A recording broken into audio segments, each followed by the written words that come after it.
They say that no one is an island. We were never meant to be. Community is our currency. People are our power. We follow each other up mountains and villages and towns, locals pulling us up higher and higher. We look at the world in our hands for a brighter tomorrow. And when it gets dark, it's the spark in the people's eyes that keep us going. Let's embrace the strength we share in every settlement with love and care. Steeped in culture and heritage, it's your right to be heard. It's our duty to protect these places for the people, their land and their bases. Diversity is difference, and different is what makes us alive. Rural runs through our veins, but only together can we make a change for the better.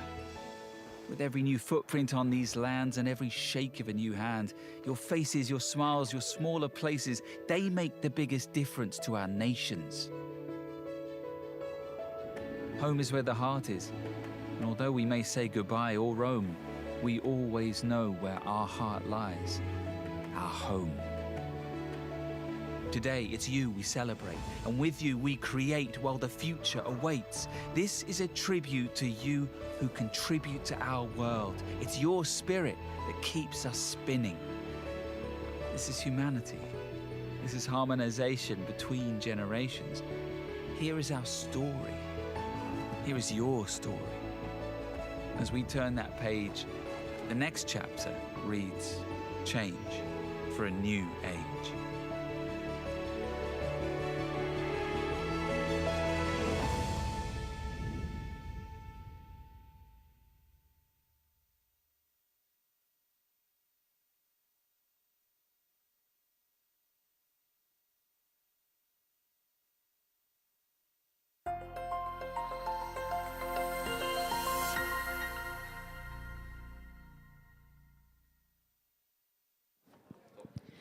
本日はお忙しい中、ツーリズムエキスポジャパン2023大阪・関西基調講演にご参加いただきまして誠にありがとうございます。今回ツーリズムエキスポ2023大阪・関西基調講演はインテックス大阪国際会議ホールでのリアル、そして YouTube ライブでのオンライン配信のハイブリッド開催にて実施いたします。まず会場にお越しいただきました皆様への注意事項でございます。本日会場内は一部指定席とさせていただいております。お座席の場所がご不明な場合は場内のスタッフにお声掛けください。携帯電話はマナーモードに設定いただくか、電源をお切りいただきますようお願いいたします。喫煙は館外にございます喫煙場所でお願いいたします。ご理解、ご協力のほどよろしくお願いいたします。また本日は同時通訳をご用意しております。基調講演は日本語、UNWTO 世界観光倫理憲章署名式、並びに大臣会合は英語でのスピーチとなります。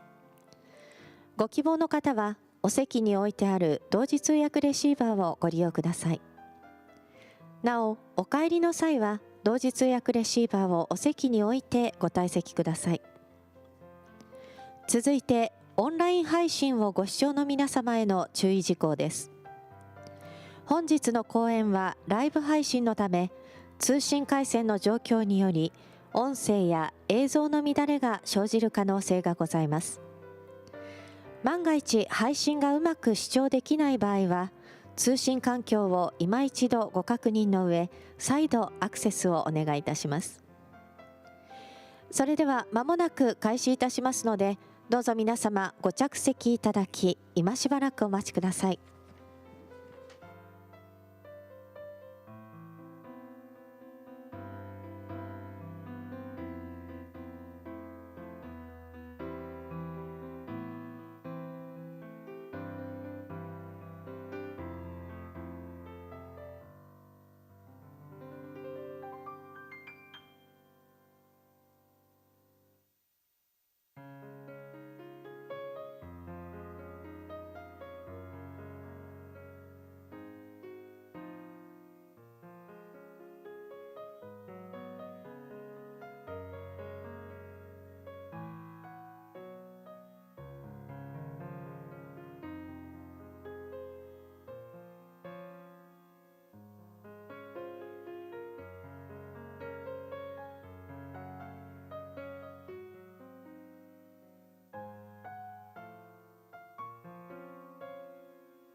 ご来場の皆様にご案内申し上げます。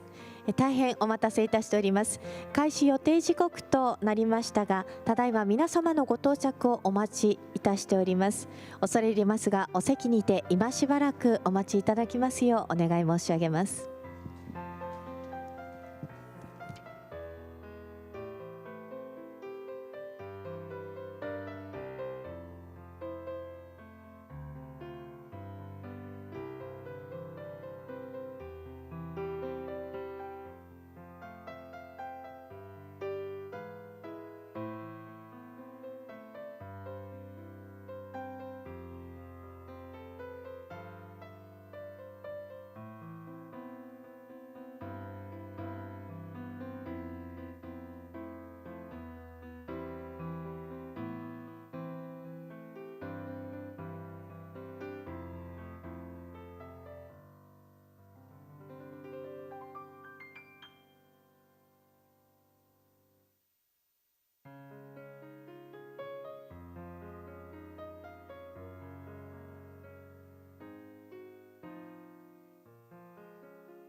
We are going to start the meeting in a few moments, so please take your seat and wait for a moment. For those of you who are still standing and talking, please have your seat and wait for a moment. We are going to start the meeting in a few moments. Thank you for your cooperation.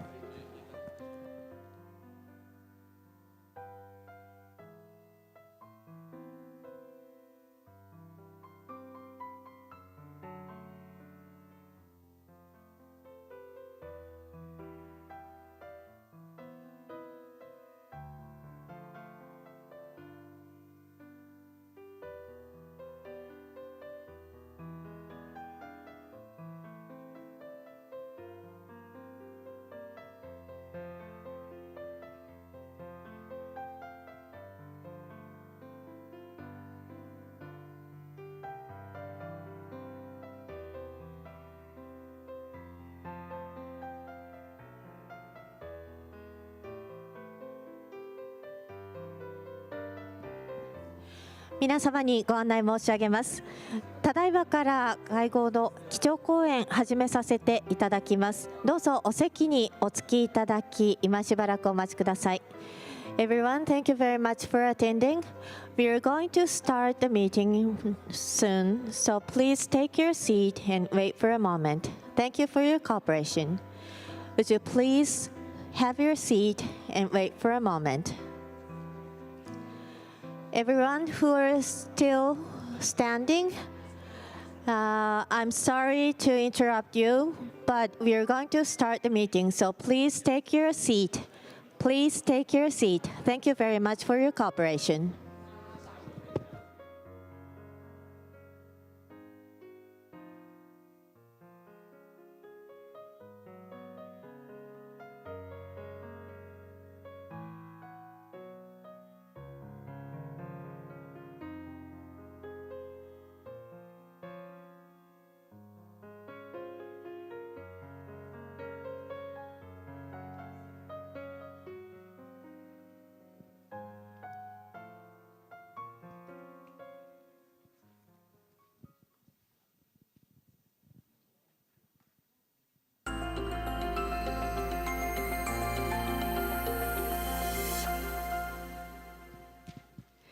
皆様、大変長らくお待たせいたしました。本日はお忙しい中、ツーリズムエキスポジャパンに。Thank you very much for joining. Thank you very much for participating in the keynote speech session for Tourism Expo Japan 2023, despite your busy schedule. And my name is Rumi Ayukawa, and I will be MC for today. Talking about this year's forum, the general theme is going to be Rethinking Tourism for a Better Future. Now, we would like to begin the keynote speech. Today's keynote speaker is Mr. Masaru Ishikawa, who is the Expo Site Operation Producer of Japan Association for the 2025 World Exposition. Mr. Ishikawa, please.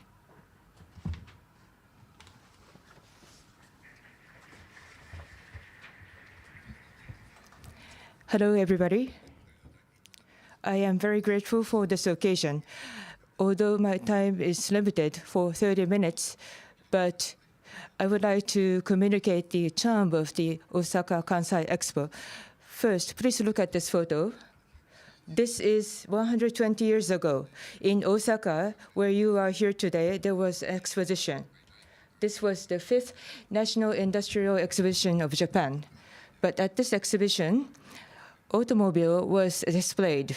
In Japan, in those days, I hear that there were several automobile, but it was very rare. But in this exhibition, the general people were able to see the automobile, and they dreamed of a day when they will be able to take a ride in this vehicle. This is the Ford Model T.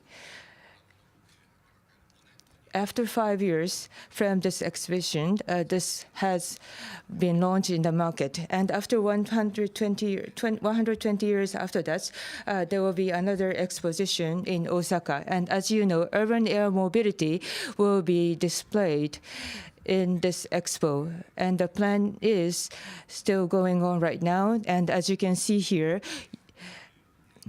2 years later, with more than 500 days, I believe you will be able to see this urban air mobility. And then I would like to show you a video footage about Expo. What you see in the middle is something called ring. This is the world-class wooden structure, and you see the roof, and also you can walk on the rooftop. And as you can see, there will be forest like this, and there will be a pavilion beyond that. And as you can see, UAM will be there, and in the nighttime there will be events and festivities. This kind of scene will be a reality in the near future. In today's keynote speech, what I would like to communicate, first of all, I would like to touch upon the birth of Expos. In 1851, the first Expo was held in London. the people from around the world gathered for the half a year and got together in order to hold a discussion and send out the message. And the various pavilion from around the world is getting gathered, and that is the charm of the Expo. And starting in the 20th century, many companies started to participate in the exposition. Their image of the rich lives or the rich living can be shown. And in Japan, there are a lot of corporate pavilion that are gathered in the Japanese exposition. And this time around, there will be a lot of corporate pavilion. And I call it the third generation exposition. But in 1994, at the BI General Assembly, there was a resolution regarding the new way of the Expo, and it was supposed to be the place where the global issues should be solved. And after that, at the Hanover of Germany and also in Aichi Prefecture in Japan, exposition were held. But from this time, there was the communication of the theme by the organizer. And this is the theme project. Regarding the exposition after Aichi Expo, it has this kind of structure. But at the Osaka Kansai Expo, on top of these projects, we're going to talk about the Expo DX and the theme week and also the Future Society Showcase. These are the focus for Osaka Kansai Expo. And also, by making this Expo a success, we would like to create the new standard for the new era. Expo is said to be the coupled mirror of the times. As I told you before, when there was the London Expo in 1851, that was in 19th century, and the main architecture was made of stones and bricks. And of course, it was small, and there was the bricks piled up, and the construction took a lot of time. But at this time, the huge architecture called the Crystal Palace was made, which consists of the cast iron and glass, and it was built just within 6 months. And the designer was, as a matter of fact, it was not the architect, but it was actually the gardener. And this was a great innovation in terms of architecture. Similarly, regarding the merchandise, there was an innovation as well. Up until that time, the business was about the production of the single goods by the craftsmen, and there weren't so much mass distribution. But with the Industrial Revolution, mass production became possible, and due to colonization, various goods came in, and various products were born. And by having that, many people were buying those products. And triggered by the exposition, even for the commerce or the business, there was an innovation. Furthermore, this is something very much relevant to the Tourism Expo, but there was innovation for tourism as well. What you see here, this leaflet, in 1851, Expo. I believe you're familiar with the name of the Thomas Cook, but this was the flyer came from that company. But from the York City of Great Britain to London, there was a set of the selling a ticket, and also for the Expo and also the railway. A little before Expo, there was the railway network in the United Kingdom, and there was a mass transportation of people all at once. And with Expo, the general people, which didn't have so much occasion to travel, but through this experience of going to the exhibition, tourism was very much developed. Next. In 1873, there was Vienna Expo. After London Expo in 1851, in major cities like New York City, the Expo was held, but this was the Expo that was very much relevant with Japan, that was held in 1873. And as you can see in this photo, the Iwakura mission of Japan has visited European countries, and that was from 1871 to 73. And in the last year, this expo was held. And what was happening? This is Japan Pavilion. There is the Shrine Gate, and there is the Golden Dolphin of Nagoya Castle, or the Japanese ukiyo-e drawing, or the crafts work was displayed in this exposition. And with this, in Europe, there was the Japanesque boom that was generated, and there was more attention paid to Japan, thanks to this exposition. And the person who joined this mission, Mr. Okura, who came back to Japan, Mr. Okubo mentioned that the exposition was very much encouraging the new industry. And after 4 years in Japan, there was the National Industry Exhibition held in Japan. The first 3 was held in the Ueno Park in Tokyo, but the 4th one was held in the Okazaki Park in Kyoto. And at this time, for the first time, we had a tram car in Kyoto, which was first in Japan. Due to electricity, it was mentioned that there will be new civilization born, and this was the theme in all of the exposition. And even in Japan, at the exposition, this new tram car became a reality, triggered by exposition. And also in 1903, as I mentioned at the beginning, there was the exposition in Osaka Tennoji Park. This was very much successful, and various countries participated, and there were many visitors. The organizer of this exposition had a central player called Mr. Michio Doi. People in Osaka are familiar with this person, but this was the chair of the Osaka Chamber of Commerce and Industry, and he acted as a chair for 22 years. And when there was the 5th exposition, that was the competition between Tokyo but Osaka, but the Osaka won the occasion. And on that occasion, Mr. Doi, well, they learned from the Paris exposition that was held 3 years ago. And after exposition was over, they built this Tsutenkaku Tower that looks like the combination of the Eiffel Tower and also the Arch of Triumph. And this area of Shinsekai in Osaka was developed on this occasion. So this just proves that the exposition is deeply involved and gives a lot of impact on our lives. And this is the Paris exposition in 1900. I believe there are many buildings that you are familiar with that was built on this occasion. This is a center of Paris. Grand Palais, Petit Palais, and Pont Alexandre III. These are the landmarks that you always would visit when you go to Paris, but this was generated at the time of this exposition in Paris. This was the first moving sidewalk, and this was made using the latest technology, and it was quite popular in those days. And various light bulbs or the new video imaging system, many of the cutting technology was displayed at the Paris exposition.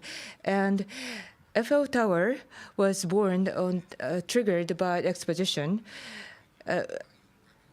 When there was 4th Paris exposition in 1889, Eiffel Tower was built.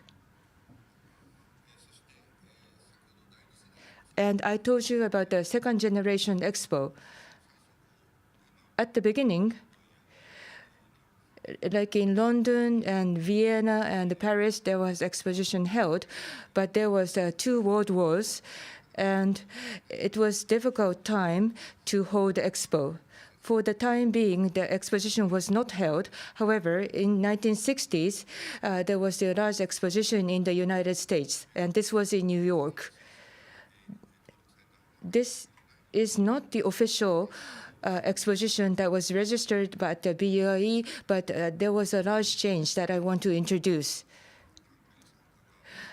There was the, as I told you, there was the great the movement where the companies participated in the exposition. I am sure that you are familiar with the It's a Small World pavilion, and they made Mr. Walt Disney created the Disney World, and it was moved from Exposition to this place. But many companies created the great pavilions to show the bright future.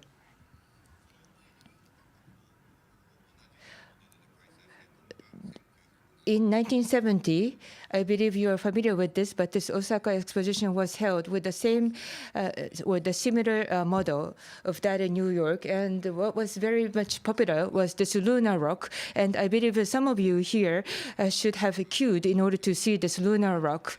And when I'm doing this work for the exposition, the people who are the leaders, everybody says that in the 1917 Expo, they mentioned that they have a great memory because that was a very big event, and they wanted to communicate and inherit this at the next upcoming exposition in Osaka. So this was such a memorial exposition for people in Osaka back in 1970s. And at this time, there were various exhibitions of the technology from the companies. At the left side, you see the mobile phone. The NTT in those days had this display, and in the middle, you see the human washer by Sanyo, and on the right side, this is the robot exhibition by Fujipan. Today, because I don't have so much time, it is difficult to cover everything, but what you see here is the history of Expo until today. The blue part is the first generation exposition, and there were major expositions in major cities. And then, after 2 world wars, for the time being, for a while, this gray part, these were small expositions. There were small ones and big ones, but these are the small ones. But in 1960s, in the United States and in Osaka, there were major expositions held. And then here, in 1994, after General Assembly in 1994, the role of exposition has changed, and this exposition has been held. And in a nutshell, this is a general trend. First generation was the exposition to show the state's prosperity, and the second generation was about showing the rich lives, and the third generation is the exposition to show the path to solve issue. So for the first and second generation, it was the exposition to show the achievements, but from the third generation, the exposition shows the starting point. And the first exposition in the third generation is the Aichi Expo. The most popular one was this exhibition of mammoth, because the theme was the environment. Due to global warming, the permafrost soil of Siberia got melted, and this mammoth was displayed. And other than that, from the food waste, there was power generated, and all the power for the Japan Pavilion was covered by that power. And there was also this kind of a car that was driving within the venue and also even outside. And there was the hydrogen using a fuel cell bus, and also the linear motor car maglev. This is a linear motor car that is using maglev, but this is still in operation. But these were introduced at the Aichi Expo. Other than this, there was the entrance ticket, admission ticket using IC chip. The ticket didn't have to have the IC chip, but by introducing these things, there will be a new lifestyle that will be using this new technology, and it was meant to show that. And as you can see, if you go to the cash register of a Uniqlo with the product in the shopping basket, the machine will detect the product, and you can pay for those products at the Uniqlo. In order to accelerate those kind of things, I think Expo proved to be effective. And furthermore, this is about robot. This is in the late night after visitors are gone, but the robots are automatically driving in order to clean the venue. And this is the Android robot. This robot is communicating with the visitors in four languages. At the information center, there was Android robot, and this is the dinosaur entertainment robot. This kind of cutting-edge technology has been introduced at the Aichi Expo. New technology introduction, very daring to challenge and successful indeed. But Aichi Expo, the actual operation, how was it? There was still some challenges. And these images, the Aichi Expo in front of the gate, there's so many people, very crowded. And this is like the main traffic line, and it was even, they had difficulty moving. And these pictures as well. They opened and the popular pavilion to get the number tickets. So people are using sleeping bags to prepare to get the numbering tickets and overnight waiting, showing the future. But operation-wise, there are technology-wise, the technology was not leveraged enough. Looking at these kind of situation. And I definitely would like to improve this kind of issues. Like Expo, you have to go over the hurdle, conquer the hurdle, waiting a long time. We don't want to make that way. The Expo DX using the new technology to alleviate the burden of the guests coming. And actual projects that I'm working on, electronic tickets for entering, and the pavilion and also entrance reservation and pavilion entrance reservation. I saw those people packed with people, crowded. Why the gate is so crowded? The major issue is like with the purchaser of the tickets or large queue, but by electronic bringing digitalization there, you could reduce the people crowded there. But reservation for the entrance, like when the day you want to come over, but it is very crowded, and if you figure that out, there's an option that you could select another day, and the operation groups too. So how many people you could predict how many people the guests would visit the next day, and the pavilion reservation too. And as you can see, it looks a bit troublesome, but it's better. So you have to wait for many minutes or tens and hundreds of minutes to wait in queue to get into the popular pavilion, and have the pavilion or the machine handle the waiting, and you can enjoy nice foods or watch the events while you are waiting, and the machine or digital waiting system would wait for you instead. There are various fun we could provide by doing so. And our expo, right before our expo, the Expo 2020 Dubai was held just before ours, and there was a very well planned, and as you can see, the similar picture you could see. Very well planned, and I just actually went there. A very beautiful and functional venue. Each pavilion, large scale and beautiful design you would be able to enjoy. And this is the gate. And right close to the gate, like the 60,000 square meters of spacious floor you would enjoy. And also they have this theme week. So in Dubai, there's 10 global challenges they set up, and in Expo Benue site overall, this week, we're going to consider in one theme every week. That was the event they took. It was a great project. And these kind of has never been handled or taken into in Expo. The challenge solving Expo, we are evolving. And this is one of the evolution made in Dubai Expo. And we have to take after this Dubai Expo success and hand over the baton of good success experiences to the next Expo. And the theme week of Osaka Expo, we already published these 8 themes.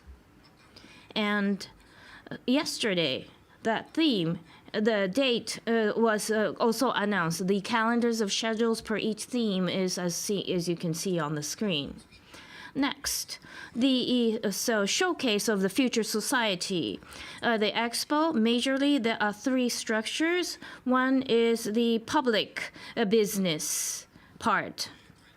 and also like that's like the managing and organizing the venue, and profitable business by having the entrance ticket as a profit provide safety and security to the visitors, and also using the digitalization technology by this profit to have the guests coming in, but only half a year, and the period is limited. Just like theme, it's like we cannot get the profit or the investment for 10 years like amusement park. So this part is a pretty much suppressed plan due to for the budget, but the expectation of other people are very high, and that's supported by the third layer, the business participants and overseas countries pavilion, the company pavilion, theme pavilion, and other events which would make the Expo really attractive as Expo should be. And we introduce new system here, and the Expo business, what we need like service and operation, having the part of the company provide, and their technology companies service by introducing it into the Expo, the guests too, the service satisfaction rate is high, and the business enterprise will enjoy those good reputation. So win-win relationship. This is also we've been working on for a long time, and as you can see, these kind of business we are just carrying out. Many businesses, the partner is decided, and we're getting pretty much nailing down to specifics. And the most, let me show most representative is the virtual expo, like in the actual site. You cannot access the actual site, but you could experience the expo's messages, real and virtual combined, these kind of expo experience. And as in the beginning, I showed you the flying car.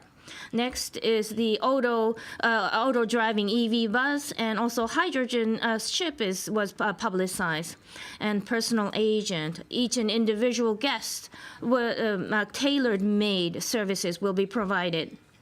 And they have a language barrier is also an obstacle in Japan. But having a simultaneous interpretation system as a service, that's one project. And future city, so Society 5.0 enabled city, we would like to show as a showcase.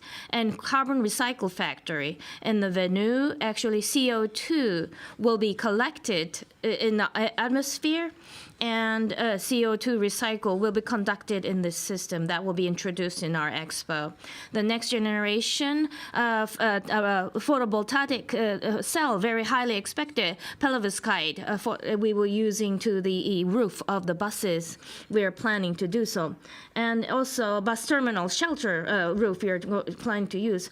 And we want to make it like the venue will be totally, completely cashless. This is the Japan represented financial parties has supported, and now we're trying to working on to make it happen. And all the money, all the payment is cashless. You don't need to have a cash to get in. So without a cash, maybe you cannot use. Sometimes, of course, that's that kind of opinion. So you could use the prepaid card is available, and you can charge. So to let as many guests as possible to experience the cashless world as a future. And casual permeation ratio we want to increase in a leapfrog situation. In addition to this, we've been continuing Team Expo too as a challenge, like always, like 1,400 people exceeding already participating in this Team Expo 2025 meeting. And this is actual Team Expo meeting we have actually carried out. And as you can see, Team Expo participants, many they would bring out many participants to and collaborate. And this Team Expo, actually, in the Expo venue, you could just present their results. And this is recently presented, Future Life Experience building and Team Expo Pavilion. We already prepared such building. Scale is small, but the Team Expo participants and SME startups, and maybe not all of the entire, but like we could participate 1 week, not half a year. Somebody could join and express themselves over here. We're still recruiting, so if you're interested, please think about your application. Lastly, now, the ticket is on sales in November 30th, is the starting of the sales of entrance tickets.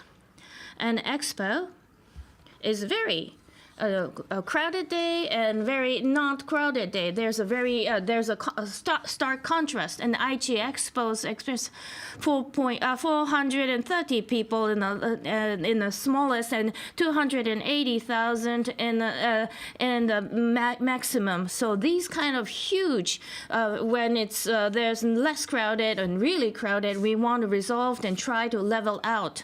And by doing so, the traffic system load will be alleviated, and the Expo's various infrastructure load alleviation and operation efficiency will be streamlined. In order to do so, one thing is the ticket, structure. And first of all, like when in order to have the guests, like giving a bit better bargain for less crowded time. So the opening time, the first half, second half, nighttime, weekdays, there are very much tourists planning to come over. You're the stakeholders of tourism is over here, but if you could leverage these kind of special ticket bargains, many people would come. And as like the summer pass and through the whole period pass, they could come repeatedly. And if you could we would give a special discount if you buy the earlier time for the one full day ticket. And in order to have many people, various people to come to our expo, look, so like the 4 years and younger than 4 years is free, and like special discount ticket for students or discount tickets from group visitors. And these kind of tickets of Expo, please purchase. We were doing this campaign from in resignation of November 30th, which is our start of sales of the ticket. We are working on these kind of project.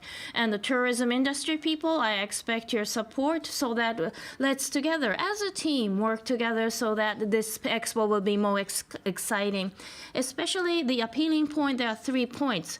One is like this extreme super early ticket. If you purchase it like so you can buy 600,000 yen by which is 7,500 if you buy really early. So super early ticket. Could you appeal this super early one-day ticket? And this is like the opening ticket. So come over as soon as possible. We will give you this special discount if you come. So 7,500 will be 4,000 yen. It's very, very good deal on bargain. We want to make a good start dash. So the people of the tourism industry just help us, give us a good head start for support. And we expect the support.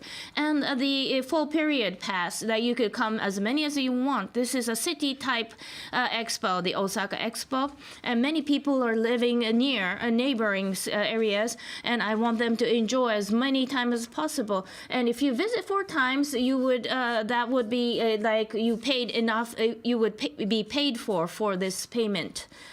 I hope you could enjoy it many times. The time has come. And sorry, I was very fast speaking, and it was very brief and hasty. My apology. But one last thing, the message for you. At the Paris Expo, that it was 1900. But 2 Expo ago, like the 1867, there was another Paris Expo being held. And Napoleon III, that was a time it was held. And in Japan, for the first time, Japan has joined a very small area, that like only 3%, very small areas, but we joined for the first time as a country. And Meiji government has joined last time. This time was Edo shogunate era, like Satsuma feudal areas and other feudal lord has also joined as well. And this is a picture. Do you know the person in the middle? This one, this person. So the father of the Japanese modernization, H. Shibusawa, this gentleman. And when he joined this mission and learned the Western world, Occidental advanced culture, he brought back. And that contributed the modernization of Japan. And modernization of Japan, is Expo was very involved and was a contributing factor. So what's the legacy of the Expo factor? Legacy is human. People ask me this question often, but I always answer legacy is person. Like in the 1970, the Expo in Japan, those people who participated become the leader layer and now supporting our Expo in 2025. But 50 years later, that was the opportunity that Osaka Expo, I became like this, like the people were influenced and change their future in a good way. I hope to make the Expo success like this. And lastly, I would like to tell you this message. So watching one day Expo, but a lifetime if you participate the Expo. So I expect you to participate our Expo, and it's a good opportunity. Let's make it more exciting, make it a historical moment, and I would like to ask for your cooperation to make it that way. And it was very brief, but that's all from my presentation. Thank you for your attention. Mr. Ishikawa, thank you very much. Please come down the stage. And next, today, the Tourism Expo Japan 2023 Osaka Kansai keynote speech lecture. Thank you, presentation. Thank you for joining. UNWTO World Global Code of Ethics for Tourism, the signing of the charter, and also the meeting of the tourism ministers follows that. So we would like to switch the stages. So please leave the venue once before so that we can prepare the stage and the venue. Thank you for understanding and your patience. And if you're not coming back to this venue, please make sure not to leave your belongings behind. And please leave on the seat the simultaneous interpretation device that you've been using. And people who are listening to the YouTube channel, stay tuned. We are not changing the tune. UNWTO Global Code of Ethics for Tourism. We will prepare immediately once the stage is ready and the venue is ready. Thank you for your attention.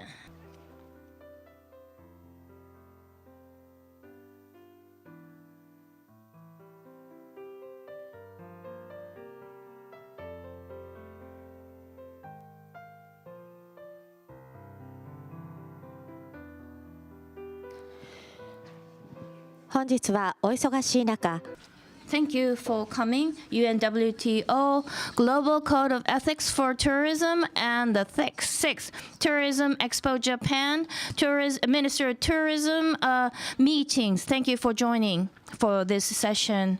Today, UNWTO Global Code of Ethics for Tourism signage ceremony and the tourism ministers meeting, the real YouTube live online and a hybrid system that we have. So you could come to venue or either view on the web. Today, it is complete reserved seat today in the venue. If you're not clear where you are to sit, please ask the staff at the venue. The mobile phone, please set it as a manner mode or turn the power off. Thank you for your understanding. And if you want to smoke, there's a smoking area outside this venue. Thank you for your understanding and cooperation. And today there is a simultaneous interpretation device service provided. If you want to use this service, please use the device that's on your seat. When you're leaving, please leave it on the seat, the device on the seat. The online relay on air. This is a live, and depending on the network conditions, the video footage or the audio sometimes may not be in a good condition. If you were not able to hear it well, please make sure that your connection condition is okay and access once again. Once we have prepared, we would like to start. Thank you for your patience and waiting.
The minister is not here. Parliamentary Vice Minister here. Yes, it's okay. I see. The organization says.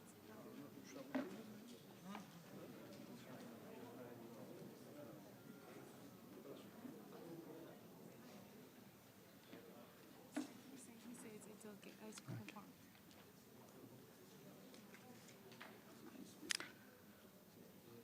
His Excellency, distinguished guests, esteemed friend and colleague, ladies and gentlemen, a very good afternoon. My name is Harry Huang, the Director for Regional Department for Asia and the Pacific at UNWTO.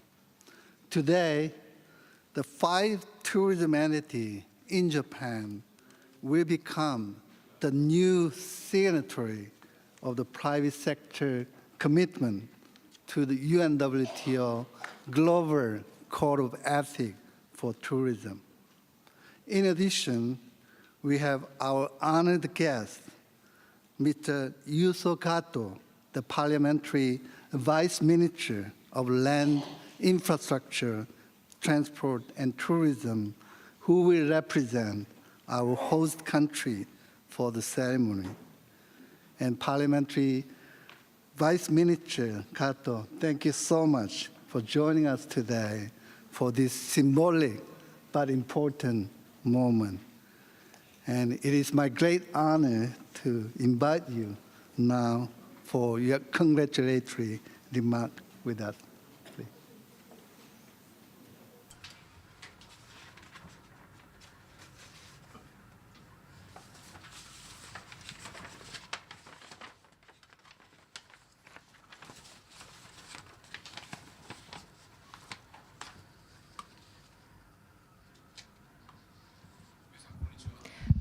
Good afternoon, everybody.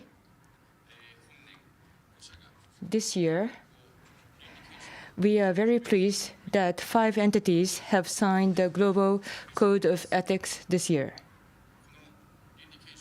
This Code of Ethics is an important code for the responsible and sustainable development of the tourism industry.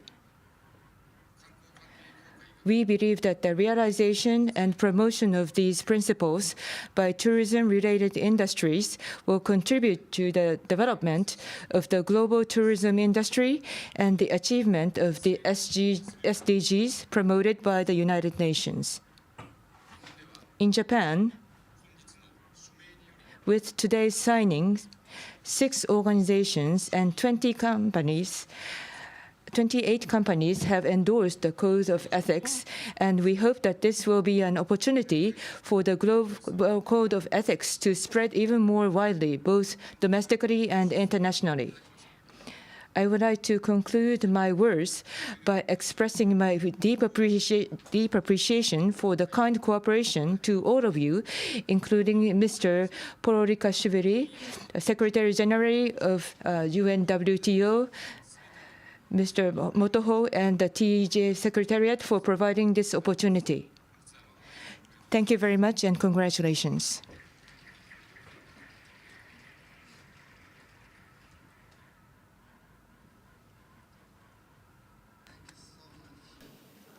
Parliamentary Vice Minister Kato, for your very warm congratulatory remark.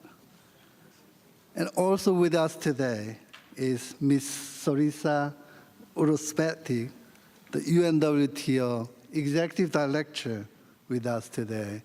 And we welcome her to deliver a few words of congratulatory remark for joining us for the entity today.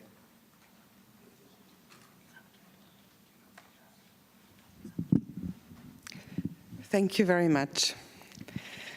Mr. State Secretary for Tourism, among other many important portfolios, dear colleagues, I think it is a great moment today because it has been many years that we didn't have signatories for the Global Code of Ethics. Let me just recall to everyone, the Global Code of Ethics were approved by the United Nations General Assembly, 193 countries in New York in 2001. And in 2003, this same code have allowed the World Tourism Organization, who was not a specialized agency at that time, to become a specialized agency. So 20 years ago exactly, we were celebrating our becoming as a specialized agency. Now, the codes are the first fundamental sphere which explains the sustainability overall, but the sustainability of tourism. And in particular, I want to draw the attention on the responsible part, on the social part, which this code, and in the signing with the private companies today that are committed, which I really congratulate, these companies are going to be part of 460 signatories all over the world. This commitment is monitored every 2 years. It is a strong commitment. It's just not signing. It is really engaging. And among 460 signatories, among which association, we have 260 companies, plus 5 today. So it is a great honor for us to actually be able to promote, again, the code through your commitment globally and worldwide. And I want to greet everyone, and I want to in particular to greet and apologize to turn the back to all the very honorable guests in the room, and we're looking forward for the next step. Thank you very much.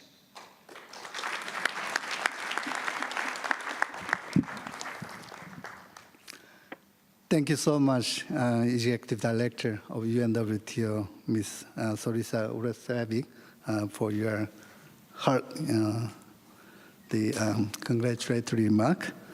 At UNWTO's core policy document, the Global Code of Ethics for Tourism is a guide for key players in the development of sustainable tourism. It is a roadmap of how we in the tourism sector can be mindful of our responsibility toward our society and our culture and our community and our environment. So when the United Nations General Assembly endorsed the code in the year of 2001, it is invited all UN member states and tourism stakeholders worldwide to apply the provisions of the code in their policies. So this is why in September 2011, we at UNWTO started a specific campaign calling upon the private sector to commit to applying these principles. So by signing this commitment to the Global Code of Ethics for Tourism, operators of these countries, from airline and hotel to operator and association, are making a public declaration to uphold ethical standard. And they can declare to the world that we are committed to the Global Code of Ethics for Tourism. And today, I'm delighted to inform you that we have 5 entities that will sign the commitment of the Global Code of Ethics for Tourism. And with this signature, you are pledging 3 actions. 1, to observe the principle of the code. This means respecting the human right and cultural heritage and protecting the environment and vulnerable group and working toward social inclusion, gender equality, and accessibility. In other words, abiding by the highest level of moral values that our society has accepted as fundamental in the 21st century. 2, to promote the code among your own circle and tell your partner and provider and staff and client, make sure that its provisions are known and respected as far and wide as possible. And 3, report on what your association and company has done to implement the code, the principle. So with the help of this information, a report, official report, will be made by the World Committee on Tourism Ethics, which is an impartial body of 9 people, independent from the government, and established in the year of 2003 by the General Assembly of UNWTO to monitor the code implementation. And I congratulate you for being leaders on the road to more ethical tourism sector, and we count on your support and full engagement. And now it is our great pleasure to introduce the 5 representatives. 1, Mr. Jungi Kamechu, the Managing Director of Discover Work. Thank you. 2, Mr. Shigeki Kitahara, the Chairman of Kitahara Corporation, Ryokan Koro.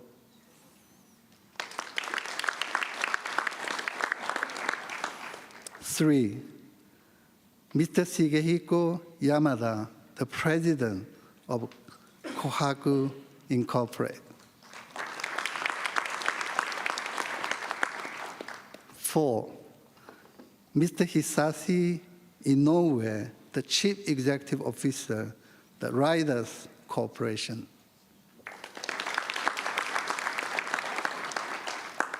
5, Mr. Masaru Takayama, the President of Spirit of Japan Travel.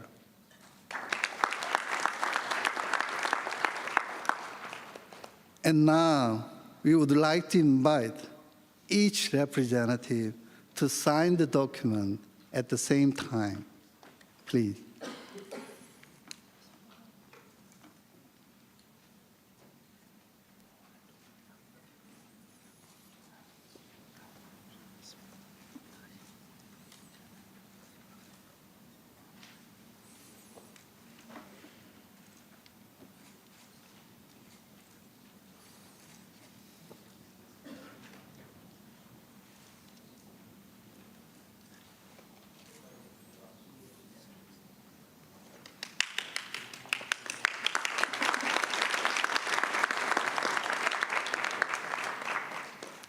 Thank you so much. And now, finally, I would like to invite Mr. Yoshiaki Homfyo, the Chief of UNWTO Regional Support Office for Asia and the Pacific, for the closing remark.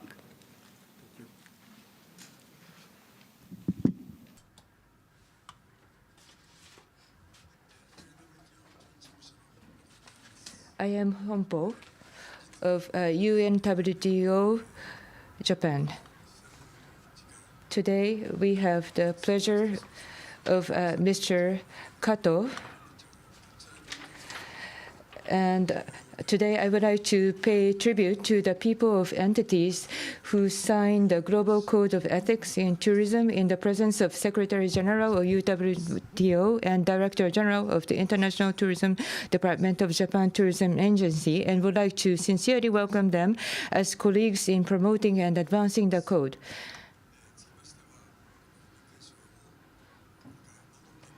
And we, together with all the people who are trying to gain the momentum for these activities, we would like to work together in order to increase the signatories First of all, I would like to ask for the cooperation of the people of the 5 entities who became the signatories, but this will be only possible with your cooperation and support. And I would like to express my appreciation for the 5 entities to become the signatory, and would like to extend a welcome to them. Thank you very much. Thank you so much, Mr. Hompel, for your remark. And now we conclude the signing ceremony of the private sector commitment to the UNWTO Global Code of Ethics for Tourism by taking a group photo with our distinguished guests. And technical team will kindly prepare the setting for the group photo, and I invite all signatories and guests of honor to follow the guidance of our colleague during the setup. Thank you very much.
I believe we are all set. Let us take a commemorative photo for today. すいません。はい。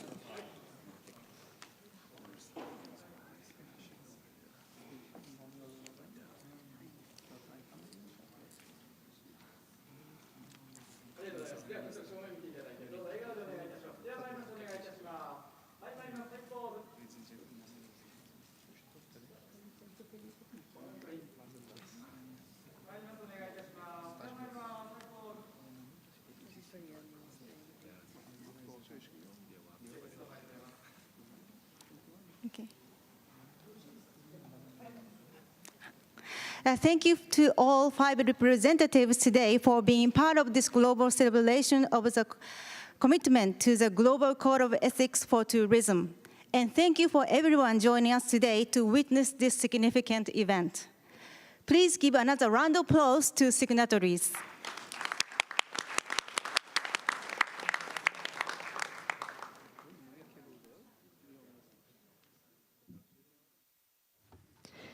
ありがとうございました。それではこれより大臣会合の準備に移らせていただきます。準備が整い Now we would like to start the preparation for the Ministerial Roundtable. So once the preparation is made, please come back to your seats.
Go.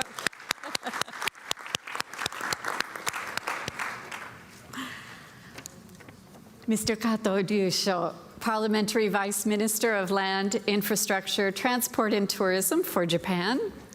Ms. Zorica Urosevich, Executive Director, United Nations World Tourism Organization. Your Excellencies, Ministers of Tourism, representatives of the tourism industry, ladies and gentlemen, good afternoon. It's my pleasure to welcome you to the 6th TEJ Ministerial Roundtable. My name is Marjorie Dewey, and I'm most happy to be returning once again this year to be your moderator. The theme of today's roundtable is Rethinking Tourism for a Better Future. Tourism has enormous potential to spur economic growth, build communities, foster cultural understanding, and bring joy and new discoveries to travelers across the globe. As destinations around the world welcome back visitors, they are also being expected to address the issues of the day: sustainability, community impact and over-tourism, demographic and generational changes, the role and impact of rapidly evolving technology. As stakeholders in the tourism industry, how can all of us better harness the power of tourism while taking into account these various factors? What are our responsibilities as we go forward? We are delighted to bring you a most distinguished panel today for our roundtable. They will be sharing their thoughts on how they are shaping the future of tourism for their nations and organizations. Our panel today includes tourism ministers and commissioners from 9 countries and senior executives from 5 international tourism organizations. So, before we begin our discussion, please allow me to introduce our panelists and join me in welcoming them to the forum. First, we will start to my left with Ms. Ivana Jelinek, CEO, ENIT, Italian State Tourism Board, Italian Republic. Welcome.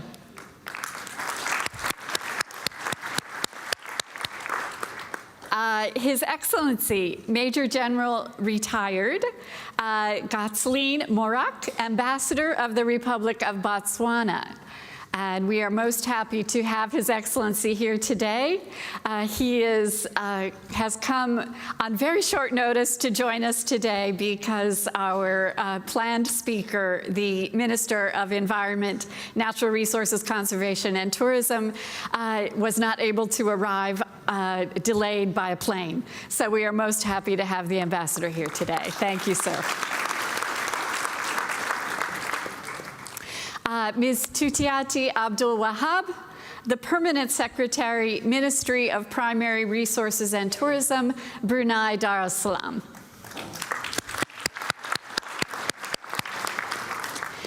Mr. Roshan M. Thomas, Director, the Ministry of Tourism, Government of India, Republic of India.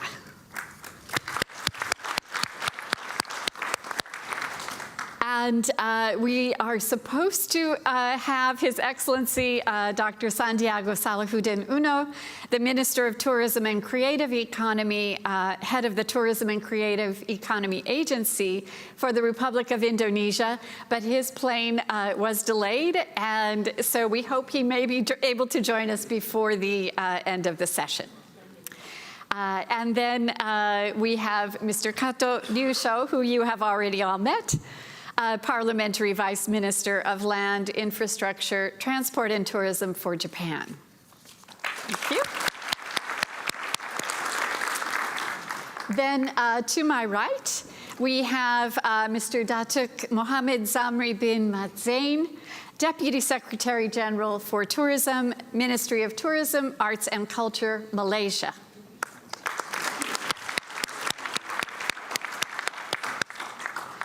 His Excellency Mr. Mukhsin Huja Abdurrahmanov, Ambassador Extraordinary and Plenipotentiary, Republic of Uzbekistan. And Ambassador was also called in at very last minute notice, and we appreciate you making the time today. Thank you. And then from our international organizations, we have Mr. Shannon Stowell, CEO of Adventure Travel Trade Association, and he's joining us for the second time. He was here last year as well. And from the European Travel Commission, we have Mr. Eduardo Santander, Executive Director. Welcome. And also rejoining us from last year's panel is Mr. Benjamin Liao, Vice Chair, Pacific Asia Travel Association. And also from last year's panel, Ms. Maribel Rodriguez, Senior Vice President, World Travel and Tourism Council. And last but certainly not least, Her Excellency Ms. Sudawan Wansupaki Kosol, Minister of Tourism and Sports for the Kingdom of Thailand. Welcome, panel. Wonderful. So thank you to all of our panelists. We have about 2 hours together to have a very thought-provoking session, and we look forward to hearing from all of you. So let us begin. We'd like to invite UNWTO Executive Director Ms. Urošević to deliver a welcome message to our table and to our audience, both here in the room and around the world. Welcome. Thank you, Marjorie. Dear Excellencies, dear colleagues, it's a pleasure to greet you at the heart of this high-level discussion. This Expo comes at a critical time for tourism. Here's a mic, please. Oh, yes, sorry. But for you, it worked very well. It's wireless. Magic. Okay. Magic of technology. Technology.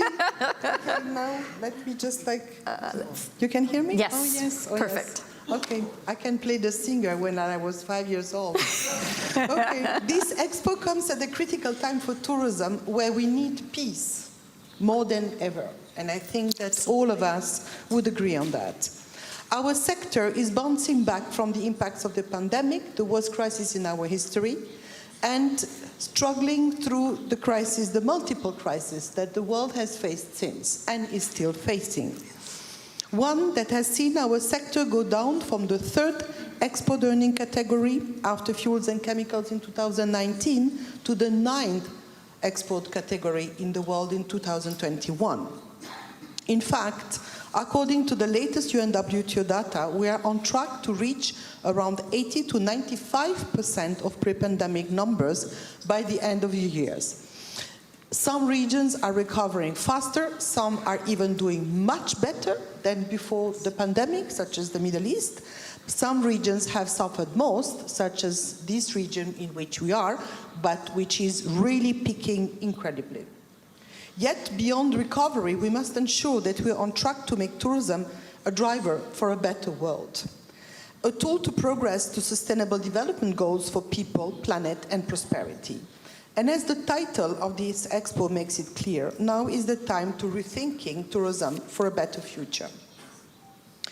And rethinking tourism starts with strong leadership and new governance for the sector. We can see the world changing, we can see the governance of tourism changing, and we can see as well the importance of the sector rising in many governments. That is why I'm so encouraged to see a strong level of ministerial engagement with today's discussion, as well as trade and associations, which is very much needed, because the DNA of tourism is not only government, we are a trade sector.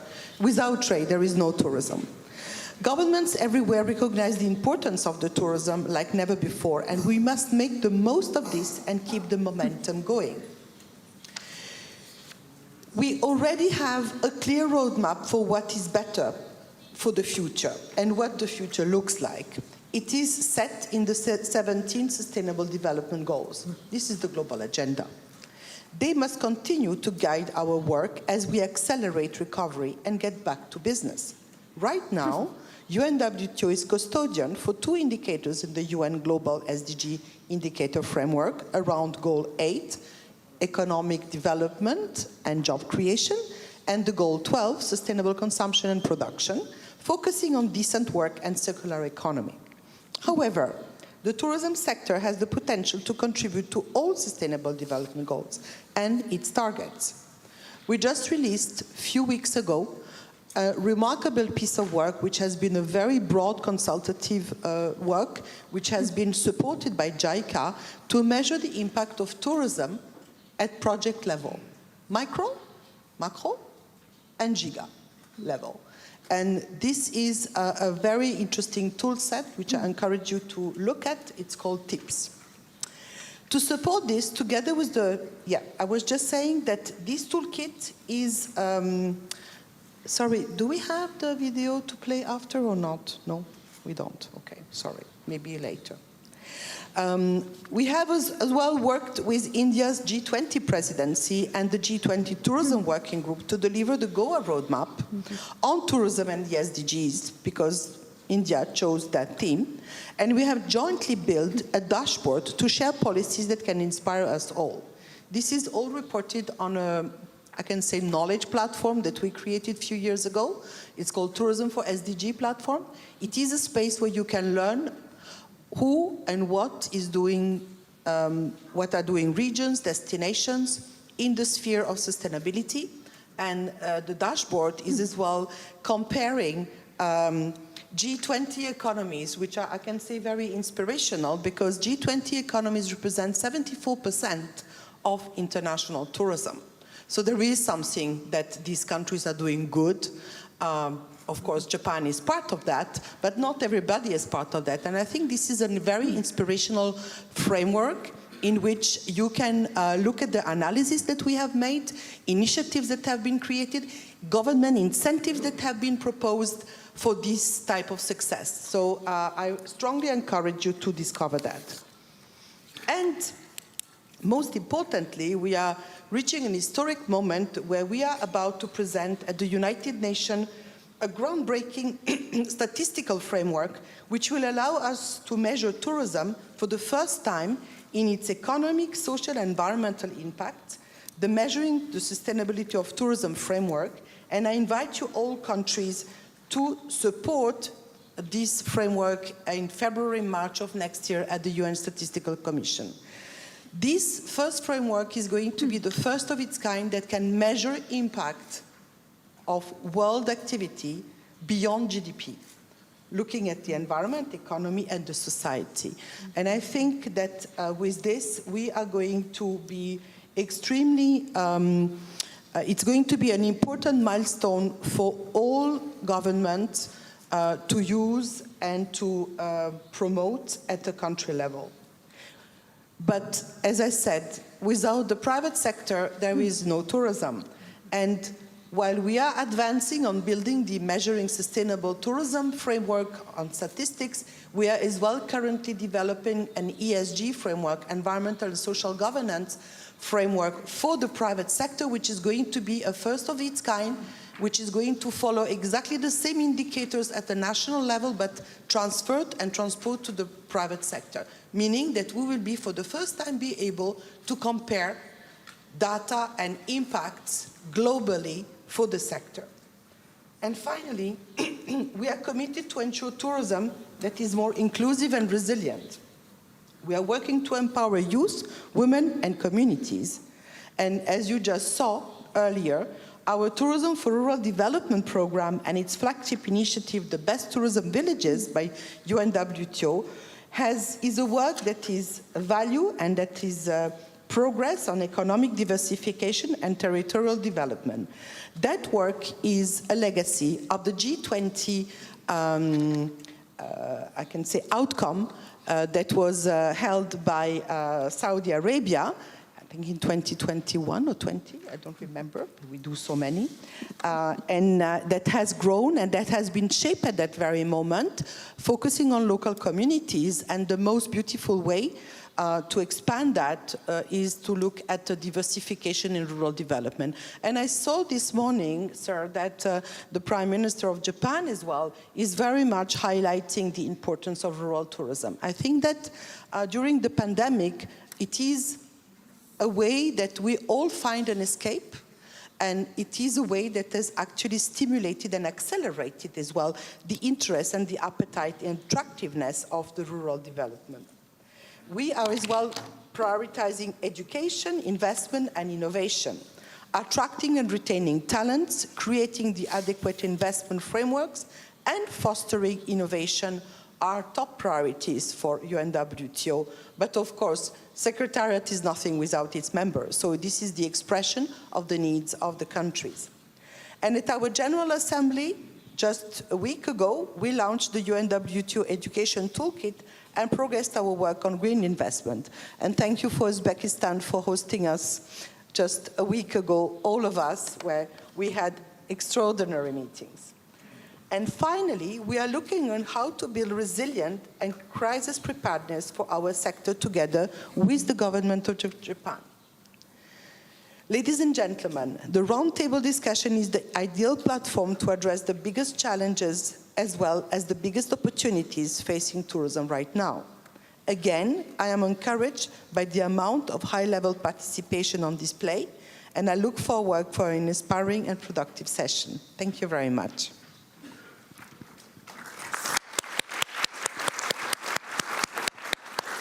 Thank you, Ms. Urošević, for those very educational words. I think we've started off with some excellent points for all of us to begin to consider for our panel discussion for today. Just to give you the lay of the land, so to speak, about how we'll be working today, we will be divided into two sessions. The first session will address how our panelists are shaping the future of tourism. We will learn about their visions for their countries and the global community, what steps they are taking to facilitate recovery, how they are revitalizing their regions while ensuring future sustainability. We'll hear about their best practices for transforming their tourism sectors and their initiatives to involve the younger generations, who we know will ultimately shape the future of tourism. Each panelist will speak for 5 minutes. In the second session of our roundtable, we will have a free discussion among the panelists. So you will all be invited to offer follow-up remarks or broach new subjects. You don't all have to speak. Anyone who's open to wanting to make a comment, the floor will be yours to do so. And as long as we're staying on the topic of rethinking tourism for a better future. So, I know we're all looking forward to starting to hear from our panelists, and we'd like to open the first session with remarks from our Asia region. And there are a number of countries here today from Asia, so we have a number of panelists. We'll begin with Her Excellency Ms. Tutiaty Abdul Wahab from Brunei Darussalam. Thank you, Ms. Dewey. Excellency Minister, heads of delegation, distinguished panelists, Executive Director of UNWTO, and Ms. Dewey, of course, our moderator for this afternoon. Assalamu alaikum and very good afternoon to everybody in the room. Firstly, Brunei Darussalam would like to convey our appreciation to the Japan Travel and Tourism Association, Japan Association of Travel Agents, JATA, Japan National Tourism Organization, JNTO, and Tourism Expo Japan Promotion Office, as well as the UNWTO for the excellent arrangements for this roundtable. Brunei Darussalam is honored to participate in this 6th Tourism Expo Japan Ministerial Roundtable today. In line with the theme of today's forum, Rethinking Tourism for a Better Future, Brunei Darussalam is of the view that the post-COVID-19 era and evolving industry trends necessitate a renewed focus on environmental sustainability and the preservation of cultural heritage. Hence, it is imperative that Brunei Darussalam rethinks its approach to tourism. Brunei Darussalam is renowned for its pristine rainforests and wildlife that promote conservation and biodiversity, as well as our rich cultural heritage. In promoting cultural exchanges, heritage tours, and local craftsmanship, we provide authentic experience while preserving our traditions and ensuring that economic gains are distributed along the tourism ecosystem. Currently, we are developing a tourism industry roadmap that serves as a guide for the development of our tourism industry towards 2035, and to position Brunei Darussalam as a destination for peace and tranquility, providing quality experiences for tourists to immerse in the pristine nature, rich culture, and adventure activities. One of the ways is to focus on strengthening brand destination and marketing campaigns and strategies to source target markets, including to Japan. By preserving our natural beauty, celebrating our cultural heritage, engaging local communities, and promoting responsible tourism, we can strike a balance that benefits the whole tourism value chain. Therefore, collaboration between the public and private sector, as our UNWTO Executive Director mentioned earlier, is crucial towards realizing a promising pathway to enhancing our efforts in sharing best practices, joint marketing campaigns to promote tourism, and increase two-way traffic of tourist growth. By rethinking tourism through a lens of sustainability, cultural preservation, and responsible marketing, we can shape a better future for our tourism industry while fostering a mutually beneficial relationship for a sustainable and prosperous future. In regaining the confidence of our travelers, Brunei Darussalam will continue to provide capacity building programs to our industry stakeholders to ensure the quality of services is at the highest standards, and conduct audit on safety, hygiene, and cleanliness regularly, especially in frequently visited public spaces. By ensuring robust health and safety measures are in place, travelers will be rest assured and enjoy the destination at its best. So thank you, Your Excellencies. Thank you very much.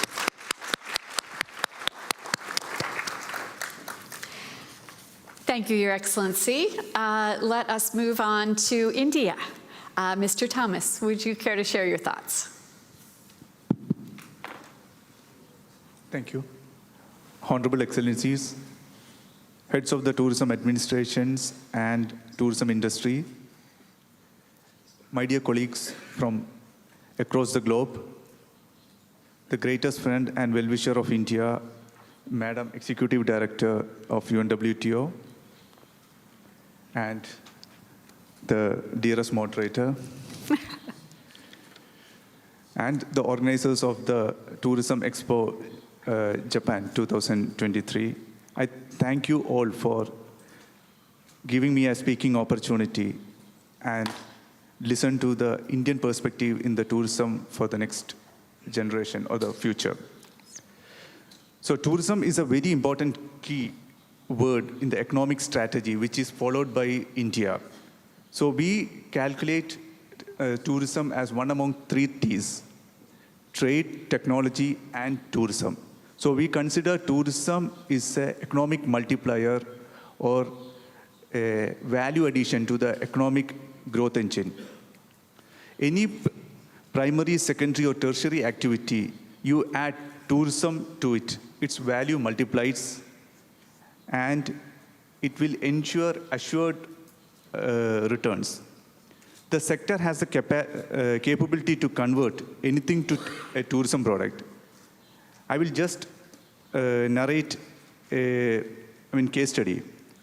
Because many years before, there was a Hollywood movie, Slumdog Millionaire. Yes. So immediately after the Slumdog Millionaire, a new tourism product generated in India, especially in the outskirts of Mumbai, Yes. which is called slum tourism.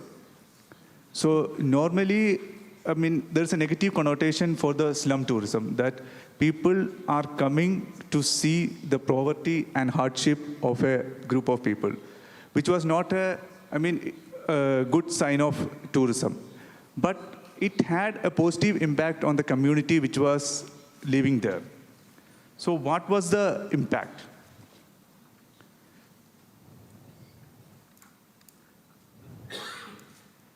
The microeconomy of the slums naturally tried to get adapted to that event, I mean that tourism product. So the people, because naturally the people try to see this as an economic opportunity. The slums become more cleaner, more hygiene, and people reacted to behave in a much better way that they tried to offer that, okay, it's a world which the world should come and see.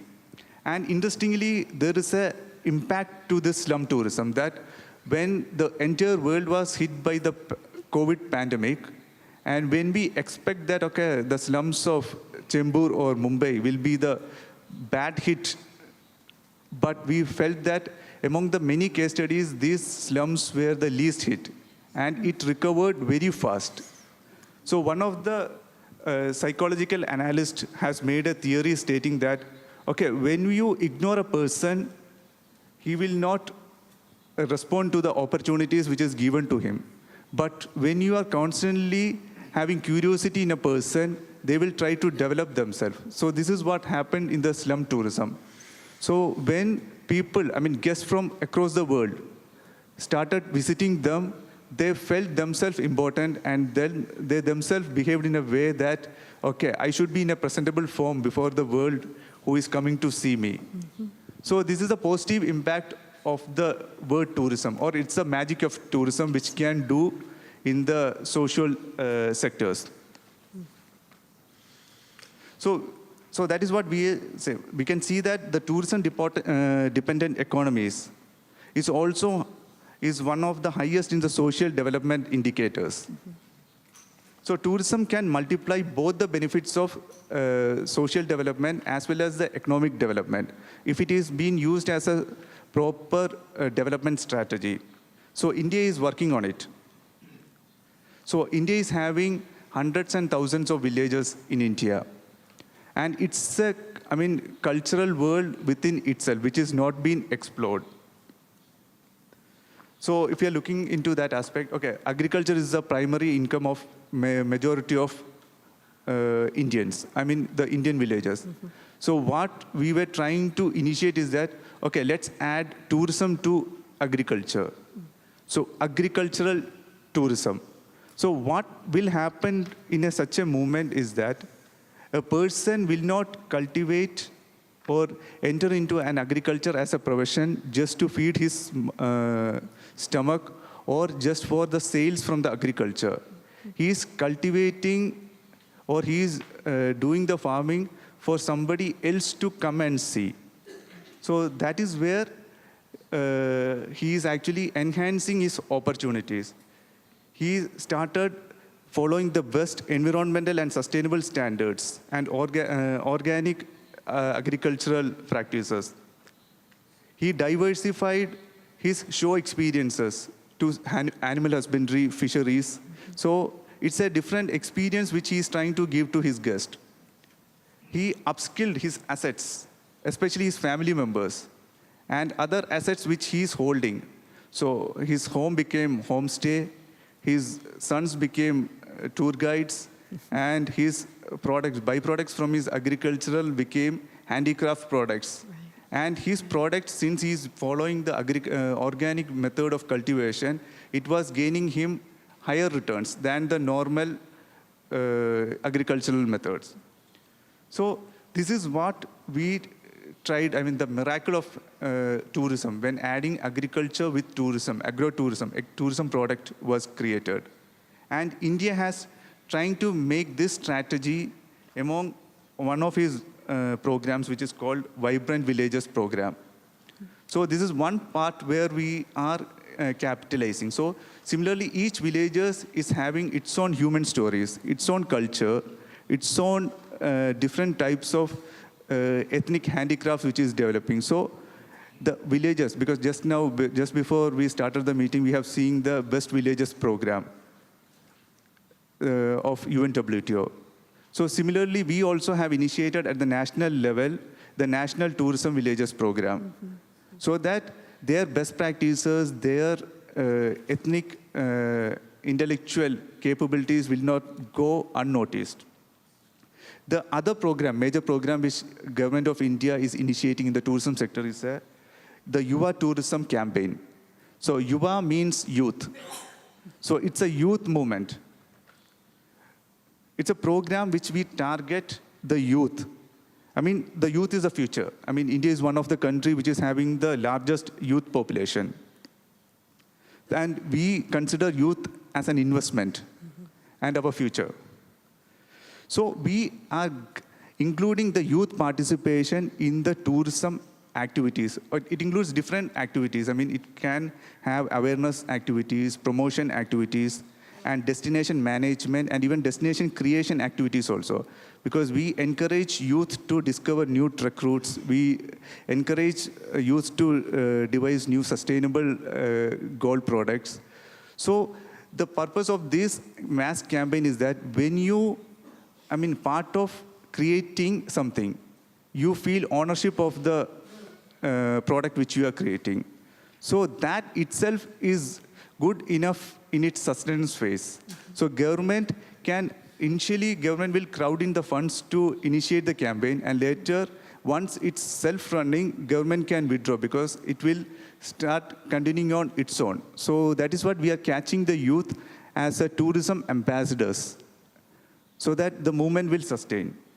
The other project which we have initiated in the last 1 year is a Travel for Life campaign.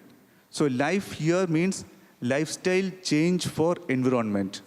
So many of the practices which we follow is being followed by somebody has shown us to follow that thing, or we consider it as a part of our status, or we are reluctant to move out of a comfort zone. But if we are continuing with these same practices, it will not be sustainable, and there will be a terrible impact on the environmental, and it will degrade the environment for future. So this is where we think that, okay, we are asking a prospective traveler or a tourist that why can't you reduce your expectations? Okay, why can't you, reduce some of your comfort zones? So why can't you move into a sustainable way of traveling? Why can't you carry your own water bottles? Why can't you take locally consumed foods rather than taking it from a long distance? Why can't you reduce your room temperature to a particular level so that it will be sustainable? So this is a movement which has been initiated. It's a part of a Mission Life campaign which is being initiated by our vision of our Honorable Prime Minister. So these are it's a mission of life for our planet Earth, which is our future. So other campaign which we have initiated in the last 1 year is a National Digital Tourism Mission. So it's a techno-digital intervention in the tourism sector, where it's an ambitious project too, because where we are envisaging the digitally capturing of all the services which is required for a tourism sector. So it is just like a single window, and the entire data of a tourism life cycle will be captured. For example, to elaborate on this concept, I will say that, okay, a person somewhere wants to travel to India. So he enters into this portal his data and the area where he needs to go. So from the data which is already been captured, he need not apply multiple times for different approvals. And it will be sufficient him to take the travel insurance, and also in case of an emergency where anywhere he is traveling, if he wants to press a panic button in his phone, so there is no requirement of the telecaller to ask him, sir, can you tell me your name, where are you from, your credentials. So the panic button itself will be pushing all his details to the nearest area where the services will be made available to him in the minimum possible time. So that's what I'm saying, that it's still in its conception stage, but it's a very ambitious project which India is going ahead with. And of course, the other two projects which we are still, which have, which we have already completed is, one is the G20 dashboards, which the Madam Executive Director has already told, that because the thing is that we need to give challenges to our brain all the time. So and our solution, if there is already a best solution for our problems, then we need not go through the other community need not go through the same process of thought activity to again discover that what is the solution to my problem. So he can improvise on the solution which is already been given, or he can reinvent an alternate solution. So this not only saves the human manpower, but also gives a complete documentation of what is happening. So G20 dashboard had ignited the India government to think and collect and create the repositories of the best practices and circulate, disseminate it to the population which is requiring that solutions. And today when I'm here, we are having the Indian Mobile Congress in Delhi, Pragati Maidan. So where my ministry is showcasing 3 use cases of 5G, the new generation speed connectivity, where we are supposed to get 100x connectivity of IoT, Internet of Things. Wow. So it is actually a new scope to the tourism sector. So some of the use cases which we are demonstrating at the meeting is that one is that there is a good percentage of population. When we think as a tourist, we never consider them seriously. That a person who wants to travel but cannot travel, he may be bedridden. He may be, a person of special capabilities or disabilities. So how can we give him the experience of traveling? So this is where the 5G, the connectivity gives us the opportunity. So we are also going into the live darshan. Those who is from the Hindu ethos will understand that, that seeing God is that you have to be in presence there. So it's actually some type of live darshan which we are trying to demonstrate, that how a person sitting hundreds of kilometers away can experience the same spiritual feeling which is happening somewhere else in a temple very far away from him. Then there is another techno demonstration which we are initiating, is a metaverse meeting, that right now we are sitting in this room, but we can have the same metaverse meeting feeling sitting in their own rooms by having a goggle lens or a 3D environment which has been surrounding them, so that we are in a meta world, but we discuss and speak as if we are in a real world. So these are all, the next generation solutions for many of our MICE meetings, where when people can meet anywhere and any time without physically traveling. So this is, because one thing India is very grateful to G20 presidency and also the knowledge, partnering by UNWTO, because we should say that Ministry of Tourism in India for many years was on slumber. When there were high impact events, and then there was constant knowledge partnering from international multilateral organizations. I would take the name of WTTC also. So they also has helped us and been the knowledge partner for us in many events. Mm-hmm. So it has ignited us that, there is no, way or hurdle which is preventing us to take the tourism to next level. Mm-hmm. So the Saudi tourism, the World Tourism Day, tourism opens minds. Yes. So I would like to conclude my statement that, yes, indeed, tourism opens minds. Mm-hmm. So we will find new ways how to meet people and how to greet people. So once we start speaking with each other, I think half of the world's problem is over. And tourism, in that way, tourism definitely brings peace. Thank you.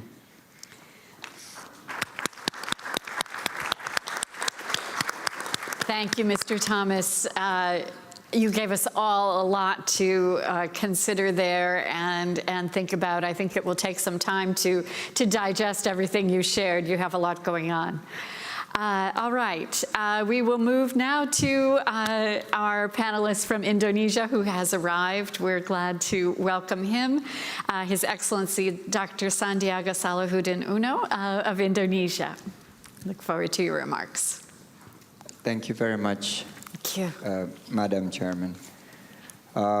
Ladies and gentlemen, distinguished participants, it is very delightful that on behalf of the Ministry of Tourism and Creative Economy of the Republic of Indonesia, I participated on the 6th TEJ Ministerial Roundtable. How many minutes do I have? We have nine countries here. Okay. Mm-hmm. Oh, you have, I'm sorry, you have 5 minutes, excuse me. Fine. Excuse me, I thought you said ministers. You have 5 minutes, yes. Minutes. Thank I'll you. try to make it very short. That's all right. Indonesia tourism and creative economy industry have rebounded very robustly since the pandemic. It is now back to around 4% of the GDP, roughly around $7 billion US. And the good news is that we are back at around 23 million jobs created by this sector. And also, we have learned from the pandemic that it has been more personalized, customized, localized, and bigger impact, but smaller in size. People stay longer, and they spend to the local economy. In terms of number of tourists, we are still around 60% mark from the pre-pandemic number, but the impact that if you go to Bali, you see a lot of people not focusing on just one destinations, but they're exploring experiences in tourism villages, in green destinations, and so far we have revised upward the number of foreign tourist arrival, which beginning of the year started at 7.5 million. It is now already around 8.5, which by the end of the year, looking like between 10 to 11 million. So there are 3 upward revisions. So we have guided the industry that the arrival of tourists from overseas has actually been very strong. And the domestic tourist movement has also been very strong. It is already higher than pre-pandemic number. So how do we accelerate transformations in the tourism industry? It's events. Yes, last year G20 helped, but this year, other than hosting the ASEAN chairmanship and summit, whereby leaders from all over the world visited, but we need to focus also on the medium and smaller scale events that focus on movements of people from one district to another with the exposures having spent leisure activities of around 6 hours. So this is part of the transformations of the tourism industries that is more nimble, looking at how it impacts local communities. And one of the locomotives is the tourism villages. This year, we are so happy that one village in Bali, Desa Penglipuran, was being honored as Best Tourism Village, and there are 3 other tourism villages across Indonesia have received the upgrade program. It is really showing that tourism is more resilient post-pandemic, and the green tourism that is focusing on how we cut carbon emissions, focusing on quality and sustainability, have shown early progress, and also we are very happy to report that our signature food loss and food waste program is very received well, in particular by younger communities. So when you look in the past, tourism has focused on 3S, sun, sea, and sand. People now traveling, looking for serenity, sustainability, and spirituality. So I believe the next phase will be regenerative tourism.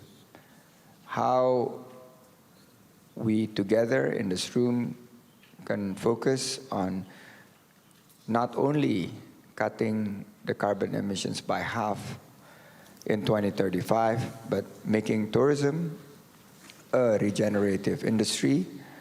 And we need to focus on innovations, initiatives, and strategic adaptations. And last but not least, fruitful collaborations.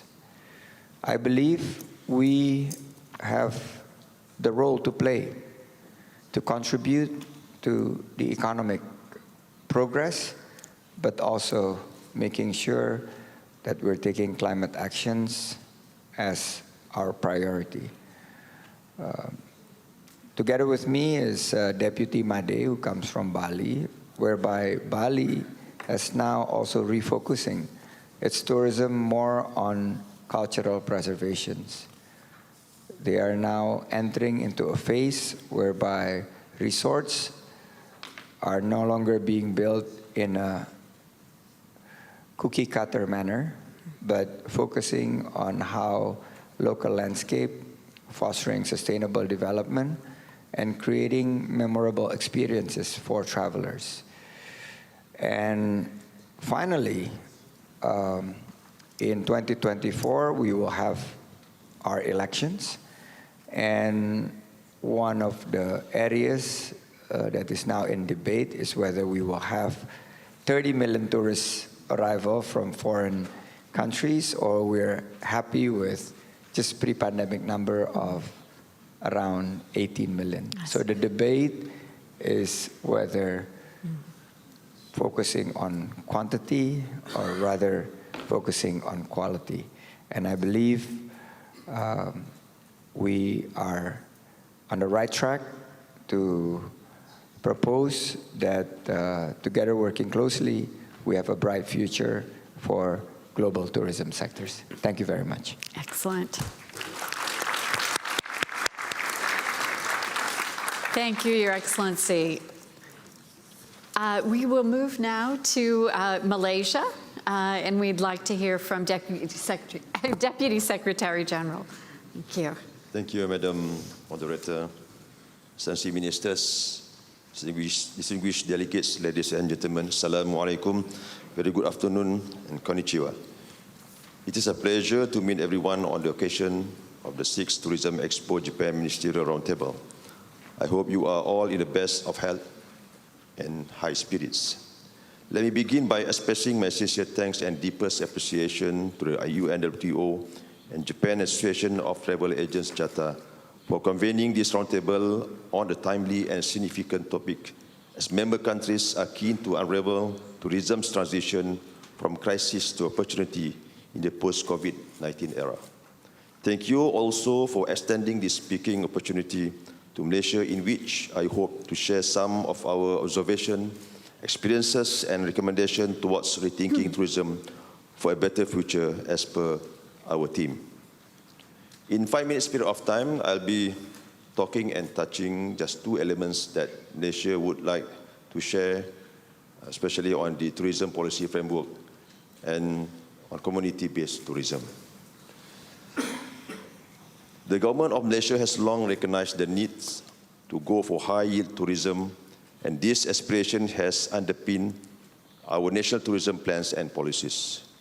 The overarching 10 years National Tourism Policy, NTP 2020-2030, is aligned with the UN SDGs and 2030 agenda in its 3 pillars of competitiveness, inclusiveness, and sustainability, and its 6 transformation strategies, particularly Strategy 5, to practice sustainable and responsible tourism.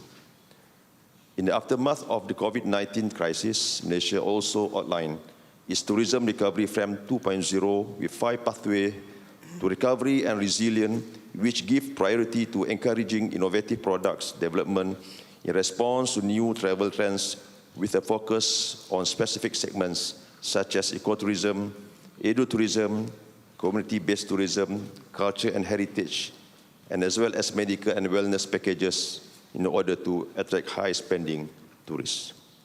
The Ministry's promotional arm, Tourism Malaysia, in its marketing plan 2022 to 2026, has identified nature-based products, open-air activities, and rural tourism among the key travel strands that will continue to drive tourism in Malaysia, particularly in the post-pandemic era.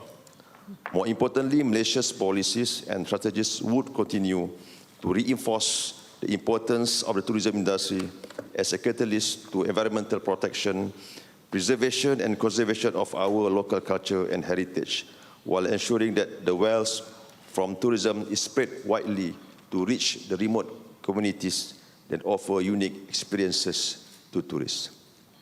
Distinguished guests, delegates, ladies and gentlemen, one such best practice which has successfully demonstrated sustainability, inclusiveness and resilience is the Miso Walai Homestay in Malaysia's Borneo state of Sabah.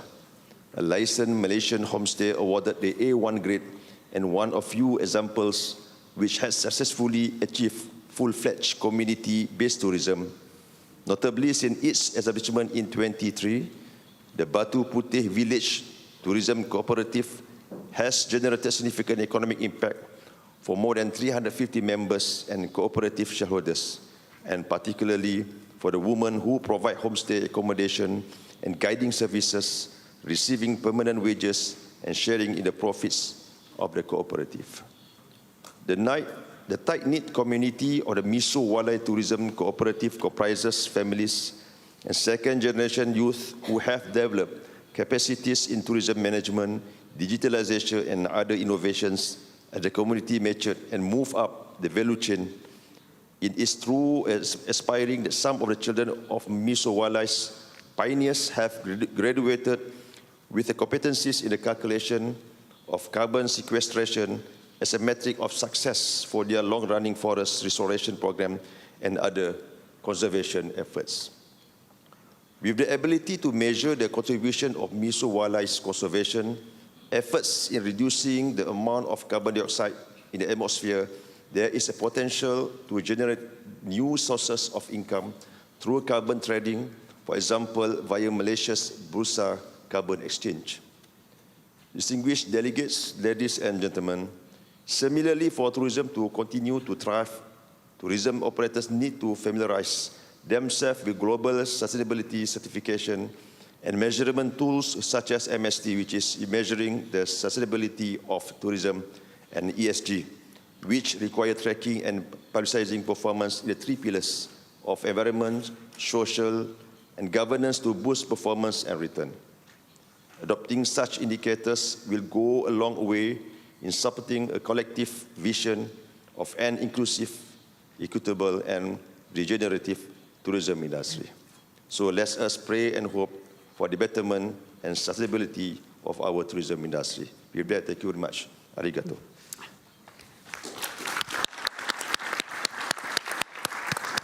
Thank you very much. Now we would like to turn to Thailand, and we'll invite Her Excellency to make some remarks.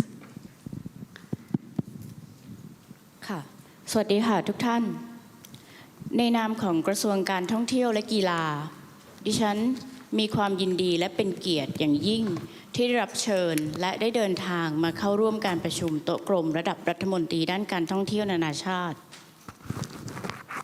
Good afternoon, everyone. On behalf of the Ministry of Tourism and Sports of Thailand, I am delighted and honored to have received an invitation to participate in the Ministerial Roundtable today. Thank you. ดิฉันจะขอพูดถึงในเรื่องของมาตรการที่เอื้อต่อการฟื้นตัวด้านการท่องเที่ยวสืบเนื่องจากการแพร่ระบาดของไวรัสโควิด -19 ส่งผลกระทบต่อผู้คนมากกว่า100 ล้านคนทั่วโลกการระบาดดังกล่าวสร้างความเสียหายร้ายแรงต่อเศรษฐกิจและการท่องเที่ยวไปทั่วโลกในระดับภูมิภาคด้วยการฟื้นตัวของอุตสาหกรรมการท่องเที่ยวภายหลังการแพร่ระบาดต้องอาศัยความร่วมมือทุกภาคส่วนทั้งจากนโยบายของรัฐบาลมาตรการทางด้านสาธารณสุขการสนับสนุนด้านเศรษฐกิจโดยคำนึงถึงความต้องการของนักท่องเที่ยวที่เปลี่ยนแปลงไปซึ่งภาคอุตสาหกรรมท่องเที่ยวจะต้องมีการปรับตัวให้เข้ากับวิถีชีวิตใหม่ชีวิตและความปกติใหม่ Regarding the discussion point, I would like to talk about what measures have been taken to facilitate the recovery of tourism. As COVID-19 infected more than 100 million people across the world, the pandemic also inflicted serious damage on global and regional economies and tourism. The recovery of the tourism industry after the COVID-19 pandemic has been a multifaceted process shaped by a combination of public health measures, government policies, economic support, and changing traveler preferences. This will likely continue to evolve as the situation with the pandemic changes and as the industry adapts to a new normal. ประเทศไทยไม่เคยหยุดที่จะส่งเสริมการตลาดด้านการท่องเที่ยวแม้ในช่วงที่มีการแพร่ระบาดก็ตามเราดำเนินโครงการมากมายที่มุ่งฟื้นฟูการท่องเที่ยวให้กลับมาเร็วเช่นโครงการภูเก็ตแซนด์บ็อกซ์เป็นความริเริ่มซึ่งเกิดจากความร่วมมือระหว่างภาครัฐบาลและสนับสนุนจากคนในพื้นที่เพื่อให้นักท่องเที่ยวสามารถเดินทางเข้าสู่ภูเก็ตได้ในขณะที่ประเทศยังคงล็อกดาวน์อยู่ความคิดริเริ่มนี้ถือว่าประเทศไทยประสบความสำเร็จเป็นอย่างยิ่งและเป็นต้นแบบให้แก่นานาประเทศได้เกิดการเรียนรู้และถอดบทเรียนจากโครงการดังกล่าว Thailand did not stop promoting its tourism marketing even during the pandemic. We carried out numerous projects aimed at quickly reviving tourism. For example, the Phuket Sandbox project was initiated through the collaboration between the central government and support from the locals to allow travelers to enter Phuket while the country remained in lockdown. This initiative was successful, and several lessons were learned from this once in the history of humankind event. ภายหลังจากสถานการณ์โควิดกระทรวงการท่องเที่ยวและกีฬามีความตั้งใจที่จะขับเคลื่อนการฟื้นตัวของประเทศไทยผ่านวาระการท่องเที่ยวที่ถูกปรับให้เหมาะสมกับอุตสาหกรรมการท่องเที่ยวซึ่งวาระแห่งชาตินี้มีผลบังคับใช้ตั้งแต่ปี 2566 ถึง 2570 ประกอบด้วยวัตถุประสงค์หลัก 3 ประการได้แก่ประการแรกมุ่งเน้นไปที่การเตรียมพร้อมและตั้งเป้าในการที่จะแก้ไขปัญหาปัจจุบันที่เกี่ยวข้องกับความปลอดภัยและรักษาความปลอดภัยและข้อกังวลด้านสิ่งแวดล้อม After the COVID-19 situation, the Ministry of Tourism and Sports now has the intention to drive Thailand's recovery through a tourism agenda tailored to the tourism industry. The national agenda, which will be in effect from 2023 to 2027, is composed of 3 main objectives. The first focuses on preparedness and aims to address current issues related to safety, security, and environmental concerns. ประการที่ 2 มุ่งยกระดับคุณภาพการท่องเที่ยวและประการที่ 3 การดำเนินนโยบายภายใต้โมเดลเศรษฐกิจ BCG หรือโมเดลเศรษฐกิจสู่การพัฒนาที่ยั่งยืนของรัฐบาลไทยซึ่งสอดคล้องเป้าหมายการพัฒนาที่ยั่งยืนหรือ SDG ขององค์การสหประชาชาติซึ่งโมเดล BCG นี้จะถูกนำมาใช้เพื่อฟื้นฟูอุตสาหกรรมการท่องเที่ยวโดยมีเป้าหมายที่จะครอบคลุมทั้งด้านความปลอดภัยและความยั่งยืนเพื่อที่จะปรับปรุงความเป็นอยู่ที่ดีของผู้อาศัยและผู้มีส่วนได้ส่วนเสียที่เกี่ยวข้องในห่วงโซ่อุปทานของการท่องเที่ยว The second objective seeks to enhance the quality of tourism. The third objective will adhere to the Thai government's Bio-Circular Green or BCG economy model, which conforms to the United Nations Sustainable Development Goals or SDGs.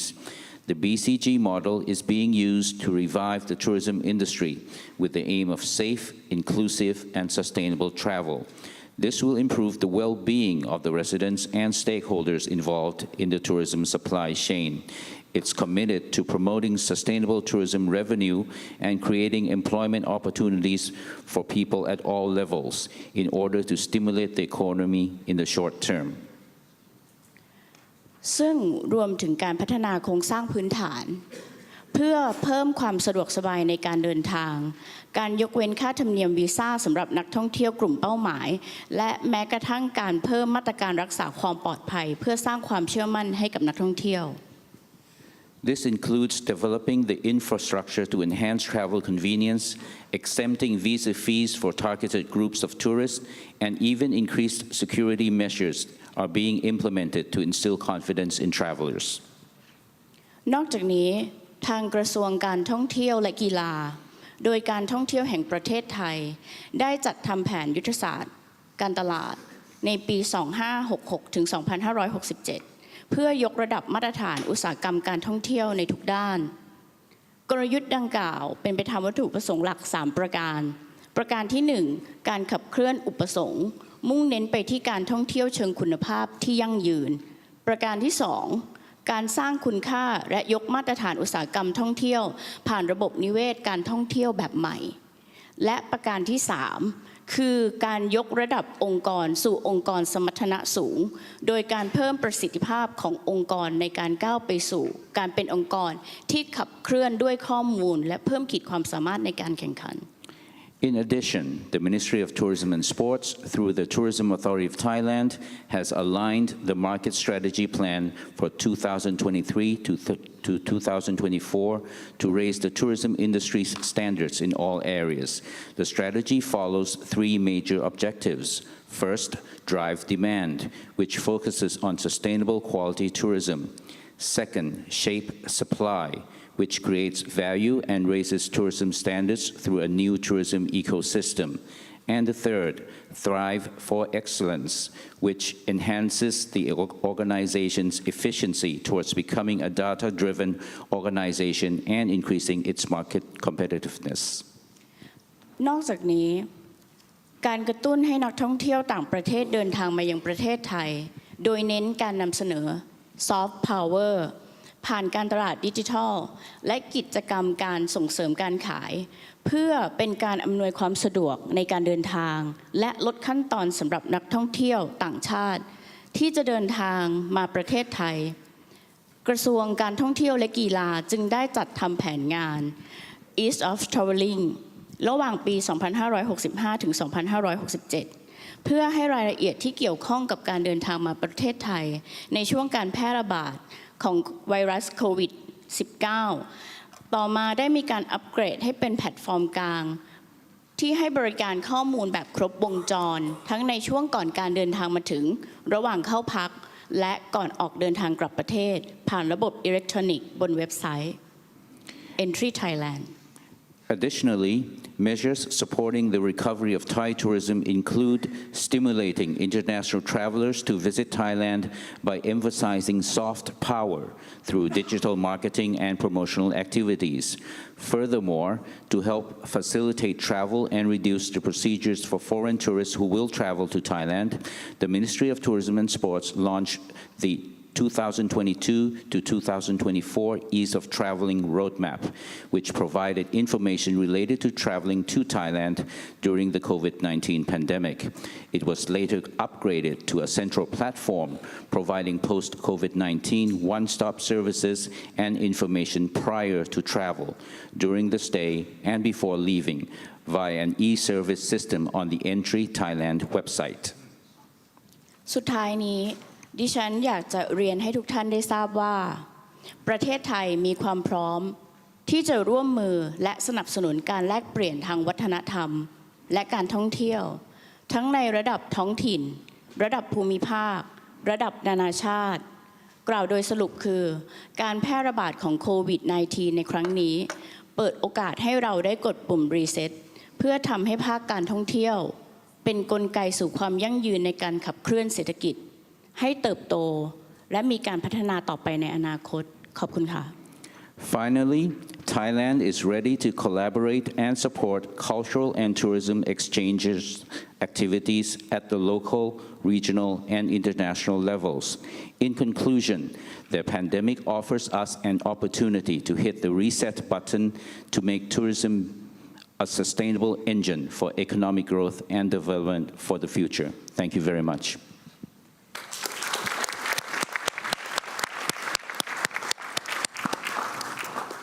Thank you, Your Excellency. We'll turn now to our next ambassador from Central Asia, representing Uzbekistan. Ambassador, please. Thank you very much, Madam Moderator. Yes. Sonkisuru Kato Seimukan, Honorable UNWTO Executive Director, Madam Uroshevich, distinguished guests, ministers, heads of delegations, and participants of the meeting. Very good afternoon to you all.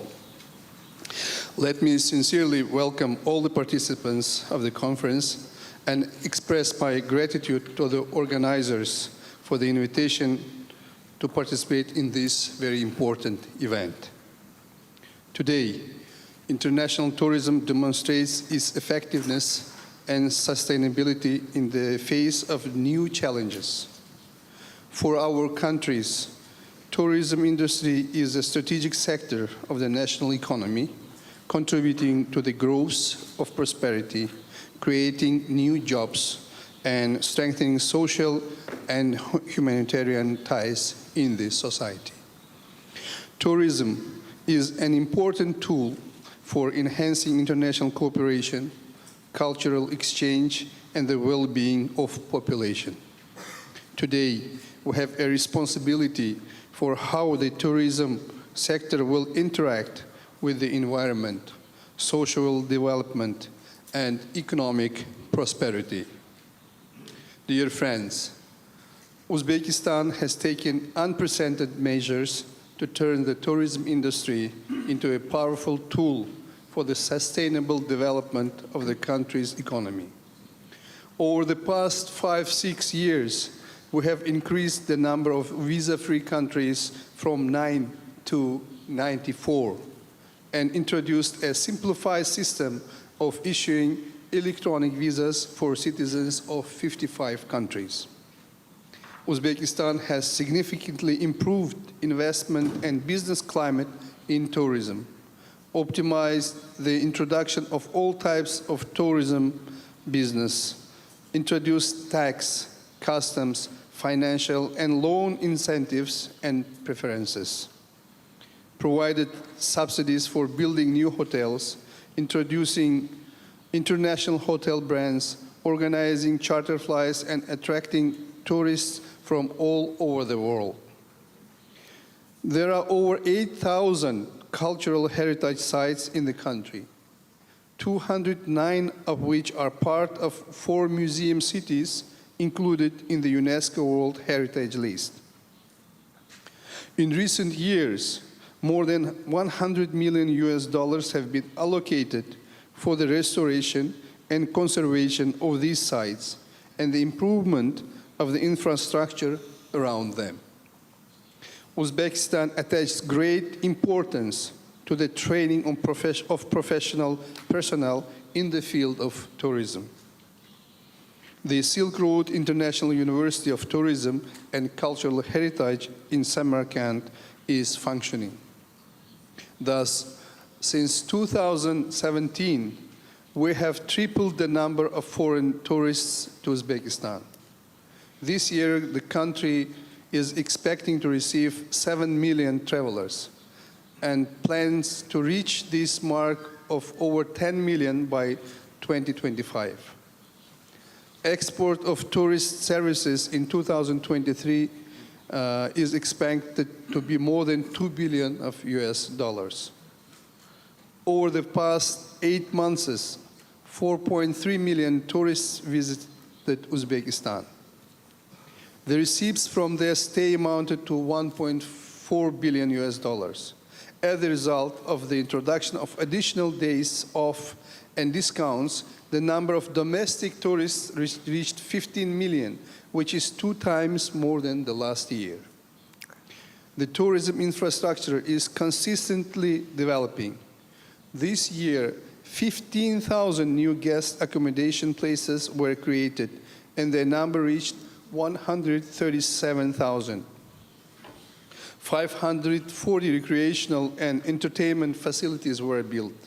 70 tourist routes were opened.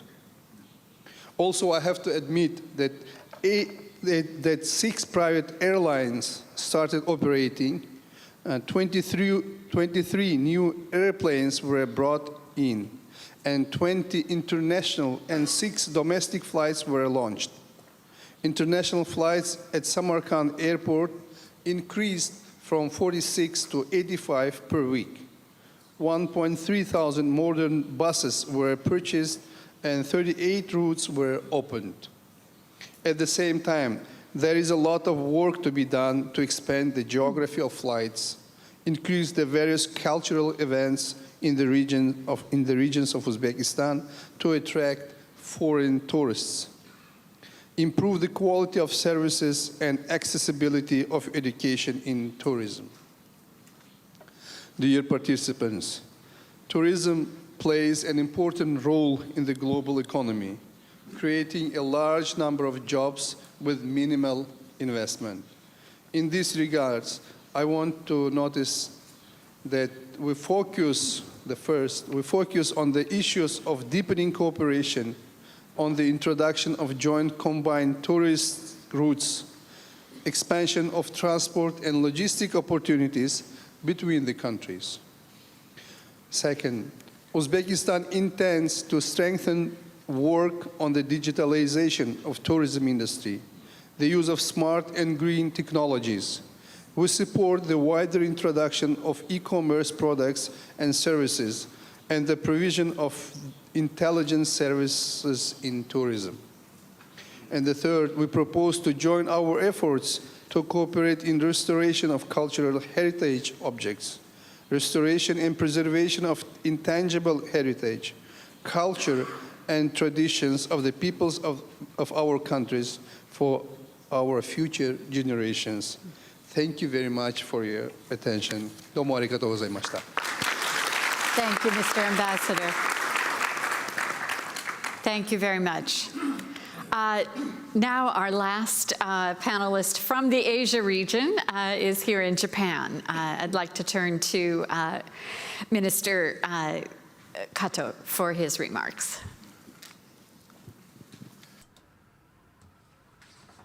Good afternoon, ladies and gentlemen. Ministers of each country and representatives of each organization, on behalf of Japan, I would like to extend my heartfelt welcome to you all. Thank you very much for coming to Japan. It is indeed a great pleasure to welcome you to Tourist Expo Japan and Ministerial Roundtable, which is held in Osaka for the first time in 4 years.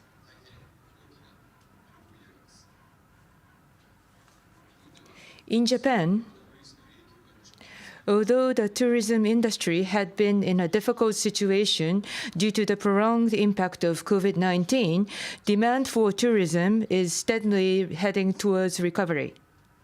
However, with the recovery in demand for tourism, the labor shortage has become more serious, and structural issues such as low profitability and productivity and low employees' wage levels, which have been pointed out in the past, have become apparent. On the other hand, tourism is a pillar of our growth strategy and a trump card or the key for regional revitalization. The tourism industry that supports this needs to resolve these structural issues and transform into a sustainable and profitable industry and one of Japan's key industries. Therefore, in Japan, we are supporting for renovation of accommodation facilities and digital transformation in abroad tourism areas across the country as revitalization and high value adding of tourism areas and industry. By improving the attractiveness and profitability of tourism, we are promoting transformation into a sustainable tourism areas and industry. Talking about Kinosaki Onsen Hot Spring area in Hyogo Prefecture as an example, a project to revitalize and add high value of tourism areas and industry carried out simultaneous renovation of traditional Japanese inns in the hot spring town and worked on to make the towns more attractive. In addition, we worked on improving the productivity, such as grasping traveler reservation information, adjusting purchasing and shifts for employees by promoting digital transformation throughout the towns, and accumulating and utilizing data from inns, souvenir shops, and restaurants. Additionally, starting from this year, we will select 11 model tourism areas across the country that aim to attract high-end travelers, so-called wealthy foreigners, and provide intensive support for the necessary initiatives. We promote to revitalize the region by boosting the local economy through attracting visitors to the region and increasing tourism consumption and contributing to the maintenance and development of the region's nature, culture, and industry.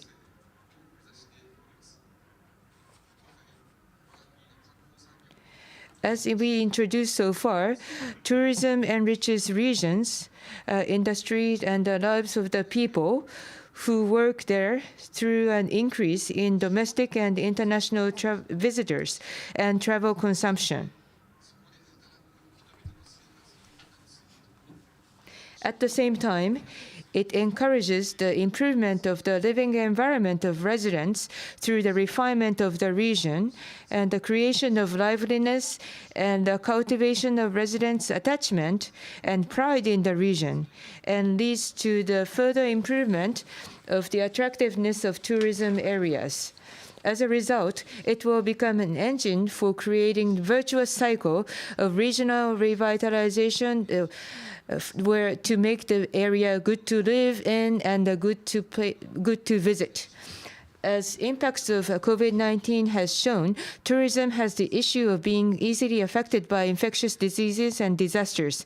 In order to face these issues and allow tourism to show its potential as a key regional industry, it is extremely important to be always prepared to minimize the impact on tourists, region, and industry. The aforementioned initiatives and responses to the issues truly lead to sustainable tourism. Next fall, in collaboration with UNWTO, we would like to hold an international conference in Sendai to share and discuss the knowledge of each country on tourism resilience issues and the policies that should be addressed. In the next year's conference, we look forward to having fruitful discussion with everyone from each country and further deepening mutual understanding. Thank you very much for your attention. Thank you, Mr. Vice Minister. So we've gone around to Asia. Let's go to Europe. We have a few European representatives with us today. I'd like to start with Ms. Ivana Jelinek from the Italian Tourist Board.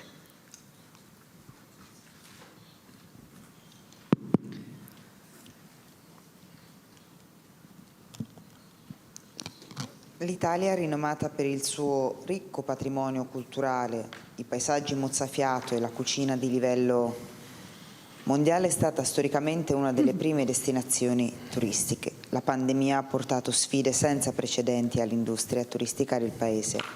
In risposta, l'Italia ha implementato una serie di misure e iniziative per rivitalizzare il turismo e garantirne la sostenibilità. Italy, renowned for its rich cultural heritage, stunning landscapes, and world-class cuisine, has historically been a top tourist destination. However, the pandemic threw unprecedented challenges to the country's tourism industry. In its response, Italy implemented a range of measures and initiatives to revitalize tourism and ensure its sustainability.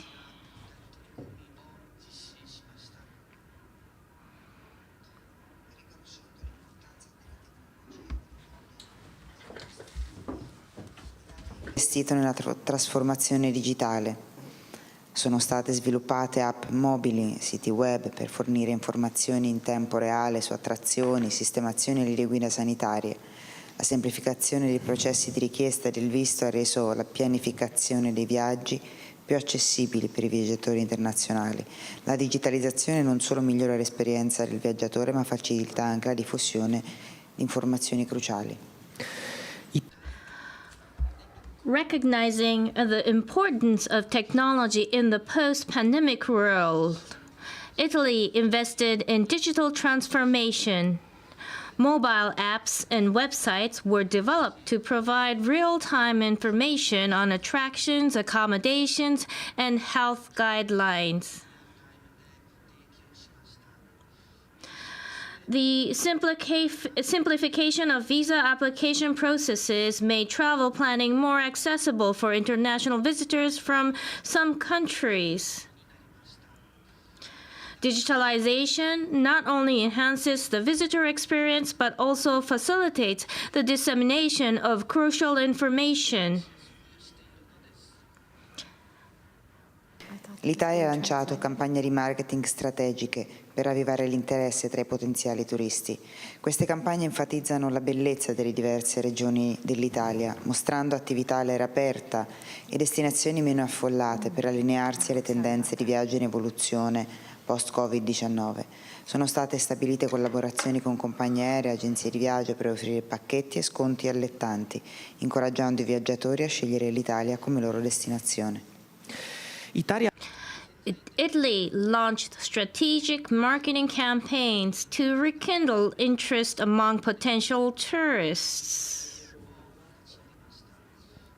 These campaigns emphasize the beauty of Italy's diverse regions, showcasing outdoor activities and less crowded destinations to align with evolving travel trends post-COVID-19.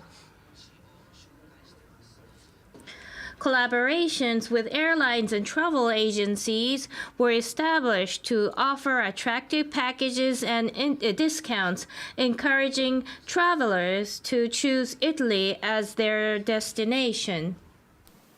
Per aiutare il settore turistico in difficoltà, l'Italia ha introdotto programmi di sostegno finanziario.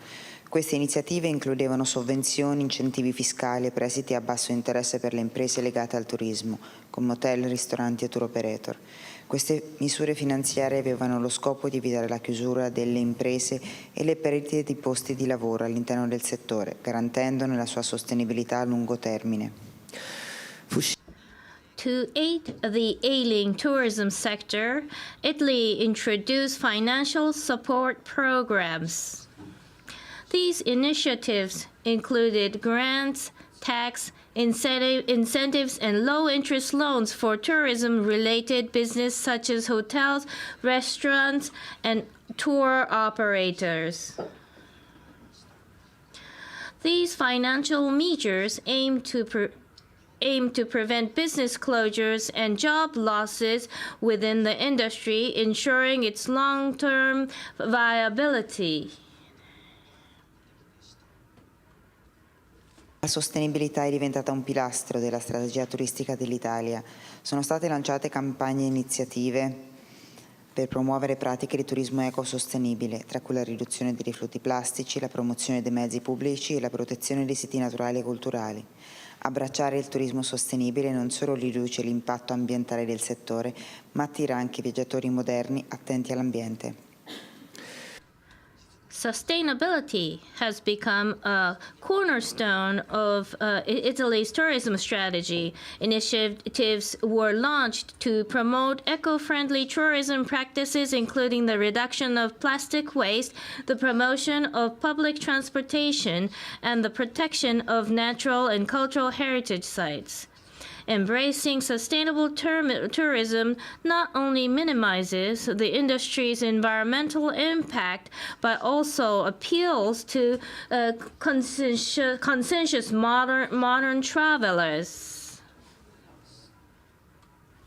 L'Italia ha riconosciuto la necessità di distribuire in modo più equo i benefici del turismo nel Paese. Il Governo ha lavorato in stretta collaborazione con le autorità locali per promuovere regioni meno conosciute, diversificando le offerte turistiche e sostenendo lo sviluppo di infrastrutture e servizi in queste aree. Questo approccio riduce l'affollamento nelle destinazioni popolari e stimola la crescita economica nelle regioni precedentemente trascurate. Italy recognized the need to distribute tourism benefits more evenly across the country. The government worked closely with local authorities to promote lesser-known regions, diversifying tourist offerings, and supporting the development of infrastructure and services in these areas. This approach reduces overcrowding in popular destinations and stimulates economic growth in regions previously overlooked. L'Italia ha dato priorità alla formazione e all'educazione dei professionisti del turismo per adattarsi alle circostanze in evoluzione. Sono stati lanciati programmi di formazione e corsi per dotare i professionisti del settore delle competenze necessarie per implementare misure di salute e sicurezza per gestire con successo strategie di marketing digitale. Italy prioritized training and education for tourism professionals to adapt to changing circumstances. Training programs and courses were launched to equip industry professionals with the necessary skills to implement health and safety measures and navigate digital marketing strategies effectively. Struttura di trasporto efficiente è vitale per il recupero del turismo. L'Italia ha continuato a investire nell'efficientamento delle infrastrutture aeree, ferroviarie e stradali, facilitando così il raggiungimento delle destinazioni desiderate all'interno del Paese. Una maggiore connettività beneficia sia i turisti che le regioni dipendenti dal turismo per la crescita. In conclusione, l'Italia ha attuato un approccio completo per agevolare il recupero della sua industria turistica attraverso misure di salute e sicurezza, digitalizzazione, campagne di marketing, supporto finanziario e un impegno per la sostenibilità.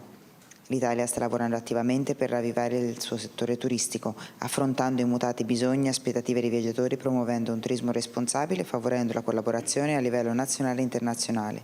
L'Italia è ben posizionata per emergere come una destinazione turistica ancora più forte e resiliente. Efficient transportation infrastructure is vital for tourism recovery. Italy continued to invest in improving air, rail, and road connectivity, making it easier for tourists to reach their desired destinations within the country. Enhanced connectivity benefits both tourists and regions dependent on tourism for economic growth. In conclusion, Italy has implemented a comprehensive approach to facilitate the recovery of its tourism industry. Through health and safety measures, digitalization, marketing campaigns, financial support, and commitment to sustainability, Italy is actively working to rejuvenate its tourism sector. By addressing the changing needs and expectations of travelers, promoting responsible tourism, and fostering collaboration at home and abroad, Italy is well positioned to emerge from the challenges posed by the COVID-19 pandemic as a stronger and more resilient tourist destination. Thank you very much. I think I can speak on for a number of Americans who everyone seemed to be going to Italy this summer. So I would say that you have definitely succeeded in the recovery. All right, let us turn to our friends from the WTTC and ask Maribel Rodriguez for her remarks. Hello, good afternoon, everyone. Thank you for inviting WTTC again. I'm here with pleasure. I would like to share with you a little bit about how do we see the recovery. As you know, last year we were here, we were in the process to open the borders, and since then we have been witnessing a swift recovery of Japan and the Asia-Pacific region, a little bit behind the rest of the world due to when they open, but still in a steady growth. In the case of Japan, for example, we are seeing 11% of growth of Japanese GDP contribution to travel and tourism. It's still 6.8%, not yet like it was in 2019, but in a good process. When it comes to the world, the growth is steady, is good. In the next 10 years, we are expecting to grow by 5%. That means that 1 out of 10 employment is going to be because of travel and tourism. 1 out of $10 is going to be because of travel and tourism, and $15.5 trillion is because of our sector. So it's quite promising. What we have been doing towards the recovery of the last couple of years, and mostly recently, at the initial stage, we have been really to understand the situation and boosting the confidence. So we created a task force, and we have over 300 speakers to share best practices, address challenges, a platform that still is continuing on a monthly basis. We as well created and launched it alongside many members and industry leaders, the Safe Travel, developing global protocol, collaborating with governments, with health experts and industry associations. It is clear that it has been really important, the private-public collaboration. In the second stage, we have been addressing shared challenges like, air connectivity, inflation, the war, the travel restrictions, and we have been advocating and aiming for easier visa policies, which is extremely important. We need a harmonized approach across all the different countries to create a seamless and more accessible travel experience. We have as well monitored how new consumer trends are, and we had identified that the influence of social media of travelers' decision-making, that there is a return to pre-pandemic favorites like going to cities and beach holidays, an increased tendency towards blend trip, leisure and business. Interest in sustainable travel remain very strong. The desire of flexible booking policies and payment options, and the travelers are again booking trip farther in advance, staying longer. So the travel intention is still strong. But what we are looking and really getting is that there is a clear need and understanding that we need to develop our tourism in a sustainable way. So we have created different initiatives like the Sustainable Basic Program, and we have created a report which is called, to analyze the Sustainable Aviation Fuel Report that we launched to promote environmentally friendly practices within our sector. So we encourage hotels to adopt sustainable practices and provide insight of the use of the sustainable aviation fuel. This is really important for being able to keep our sustainable growth. And over the last year, with our partner Oxford Economics and with the Kingdom of Saudi Arabia, we have worked to expand our EIR, and we have included economic and environmental and social economic footprint, which is pretty much needed to track the sector progresses towards the SDGs objectives. So by measuring that, we will have a more holistic understanding of our impact. So in conclusion, WTTC measures to facilitate the recovery of the tourism sector across the 3 stages were very recommendable. Building confidence first and sharing information, to addressing shared challenges and advocating for the sector interest. WTTC has played a pivotal role in guiding the industry throughout the COVID-19 pandemic, but moreover, our commitment to sustainability ensures that the sector develops responsibly, preserving our natural resources and creating a more resilient future. Thank you. Thank you very much, Ms. Rodriguez. We'd like to turn now to Mr. Eduardo Santander, the Executive Director of the ETC, to hear his views on Europe overall. Thank you very much. So all the members and distinguished guests.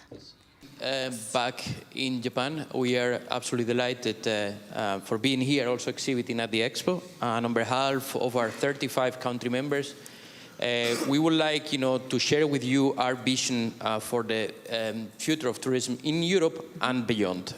As you know, the European Travel Commission is an association, an umbrella organization of all national tourism organizations of Europe, with a clear aim to become the most sustainable destination worldwide now and in the future to come. And how we are doing this is to focus on 3 fields of expertise. First, of course, is research. Second is marketing. And third, very important one in this very room, is advocacy and policy. How we envision a bright and thriving future for tourism in Europe will depend on how we act now. We should think of sustainability as a method by which we can build a resilient and a prosperous industry. In the past years, ETC and its members NTOs have moved from a solely market and profit-driven strategy to a new approach focused on sustainable tourism growth. We're not focusing on quantity, but on quality. The traditional model of tourism development, which focuses on maximizing visitors' numbers and economic benefits, has led to a negative environmental, social, and cultural impacts in many, many destinations. Many in Europe, but many also in Japan, many all over the world. In that respect, regenerative tourism can help protect and revitalize natural environments, cultural heritage, and traditional practices. All stakeholders have a part to play in making tourism more sustainable. Policymakers, NTOs, tourism operators, local communities, small and medium-sized enterprises, and of course, the visitors themselves. The role of DMOs and NTOs is changing to one that is more heavily tasked with shaping tourism flows and manage tourism, rather than only promotion. Tourists are also becoming more climate conscious and are looking for sustainable options at every stage of their journey.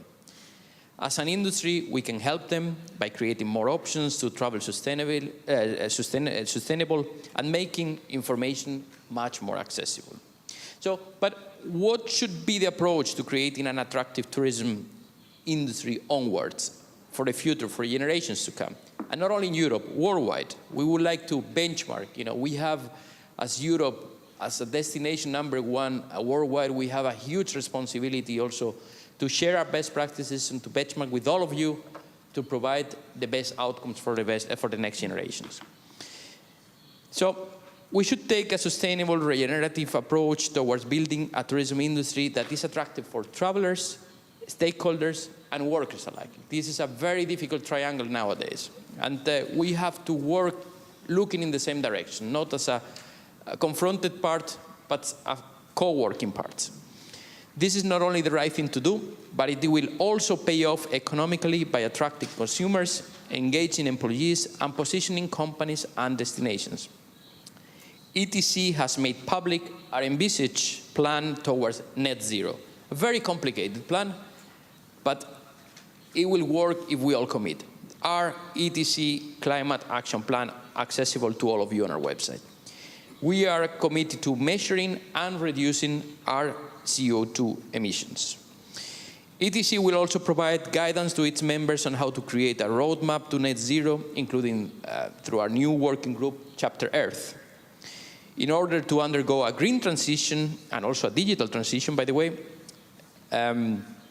we need to undergo a very, very transitional period of technological innovation. We're here in Japan, the cradle of technology, the cradle of innovation, and we're very much looking at you to help us also tackling this issue. Another aspect of creating an attractive industry is making tourism an attractive sector to work in. Through tourism is one of the largest employing industries in Europe, we still struggling with a lack of skills and high employee turnover. So last but not least, let me give you a little recipe, if I may, if this would be like a dish for the next decade to come. First, we believe at ETC that we have to certify and monitor scientifically. We have to make tourism measurable and accountable. Second, very important, here in Japan and everywhere, from all our speakers we have heard, we have to cultivate the workforce. It is a people's industry. It's run by passion and also investment in people. Investment means paying them well, develop their careers, and deliver the promise. Third, we have to prioritize communities. In Europe, we have a motto that it is that better place to live are better place to visit. We have definitely to align that with our visitors. 5, protect heritage and protect nature. If we destroy them, there will not be any tourism attraction to be seen or to be visited or to take profit from. 6, produce and consume responsibly. You cannot pray water and drink wine. We as destination have to lead by example. 7, calibrate infrastructure. It's very important to adapt infrastructure towards your own citizens, not only to the visitors, so that there is a big balance between people living in the places and people living, visiting the places. 8, and looking at every decision-making and governor or government body in this room. Govern effectively. Govern effectively means to put the right policies for the right times. These times requires very, very changing and avant-gardist policies that some people will not understand now, but our generations, the generations to come, will be thankful and grateful that we implemented them now. And 10, embed resilience. We know that tourism will always bounce back. We know that tourism is important for employment, for social cohesion, for economic development, and definitely in times of war again and conflict, it's a very important catalyst for peace. Last but not least, and it's something that I keep repeating over and over, is that our role is not to forecast the future, but to shape it. Thank you very much. Arigatou gozaimasu. Thank you very much. I think we should have saved you for the last speaker. That was a terrific wrap-up of everything that we've been talking about so far today. Thank you for that. Let us move now to Africa. Our one delegate here today from the very dynamic continent of Africa, Ambassador, please share us your thoughts on what's happening in Botswana. Thank you very much, Madam Moderator, distinguished panelists, ladies and gentlemen. As already mentioned, I am from Botswana. Botswana in the southern part of Africa, one of the greatest tourist destinations in Africa. We are delighted to participate on this 6th Ministerial Roundtable this year, sponsored by JATA. In Botswana, our participation here at this Expo is an opportunity for us to give exposure to the tourist facilities and destinations that are available in Botswana. Tourism plays a very important role in Botswana. It revitalizes communities. It builds local economies, creates jobs, and encourages and promotes government and private sector coordination towards tourism. In Botswana, the department or the ministry responsible for tourism is called the Ministry of Tourism and the Environment, because we believe that the environment is what it's what encourages tourism, and tourism relies on preserving the environment. In Botswana, our greatest value proposition, let me not just say in Botswana, but generally in the southern part of Botswana, as I talk about tourism to Botswana, I also include tourism to the neighboring countries like Namibia, Zimbabwe, South Africa. Because normally when tourists come from other parts of the world, they come to not only to Botswana, but also come in package tours to areas around Botswana. But Botswana in particular takes tourism very, very, to be very, very important. We believe that tourism, investing in tourism in Botswana is investing in our sustainable future. Tourism is becoming more and more important as a source of revenue, as a source of income, and as a source of jobs. And our aim is to maximize exposure of what we have, what we have in Botswana and the surrounding regions. In Botswana, the biggest value proposition is wilderness and wildlife. Botswana is home to what we call the big five animals, meaning the elephant, the lion, the zebra, the buffalo, and the leopard. And in particular, and of note, Botswana has the largest population of elephants in the world. Over 300,000 elephants in Botswana. That's the population of elephants in Botswana.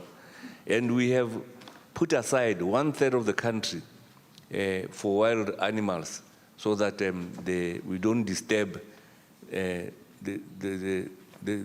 proper living of wildlife, so that we must continue to benefit from them as a source of tourism, because that is the greatest source of our tourism. And it is a very, very diversified tourism. We would also like to market ourselves in Botswana as the most stable country in Africa. We have the longest democracy, and we are a safe and secure country. I mention this point because tourism is naturally associated with safety and security. And we can say in Botswana that so far we have a record of safety, including from tourists coming from the Asian areas and Japan in particular. And of course, like everybody else, we are affected by the COVID-19 pandemic, but the tourism sector is beginning to recover. And people who bring tourists to Botswana are tour operators from Japan, as well as the tour operators from Botswana.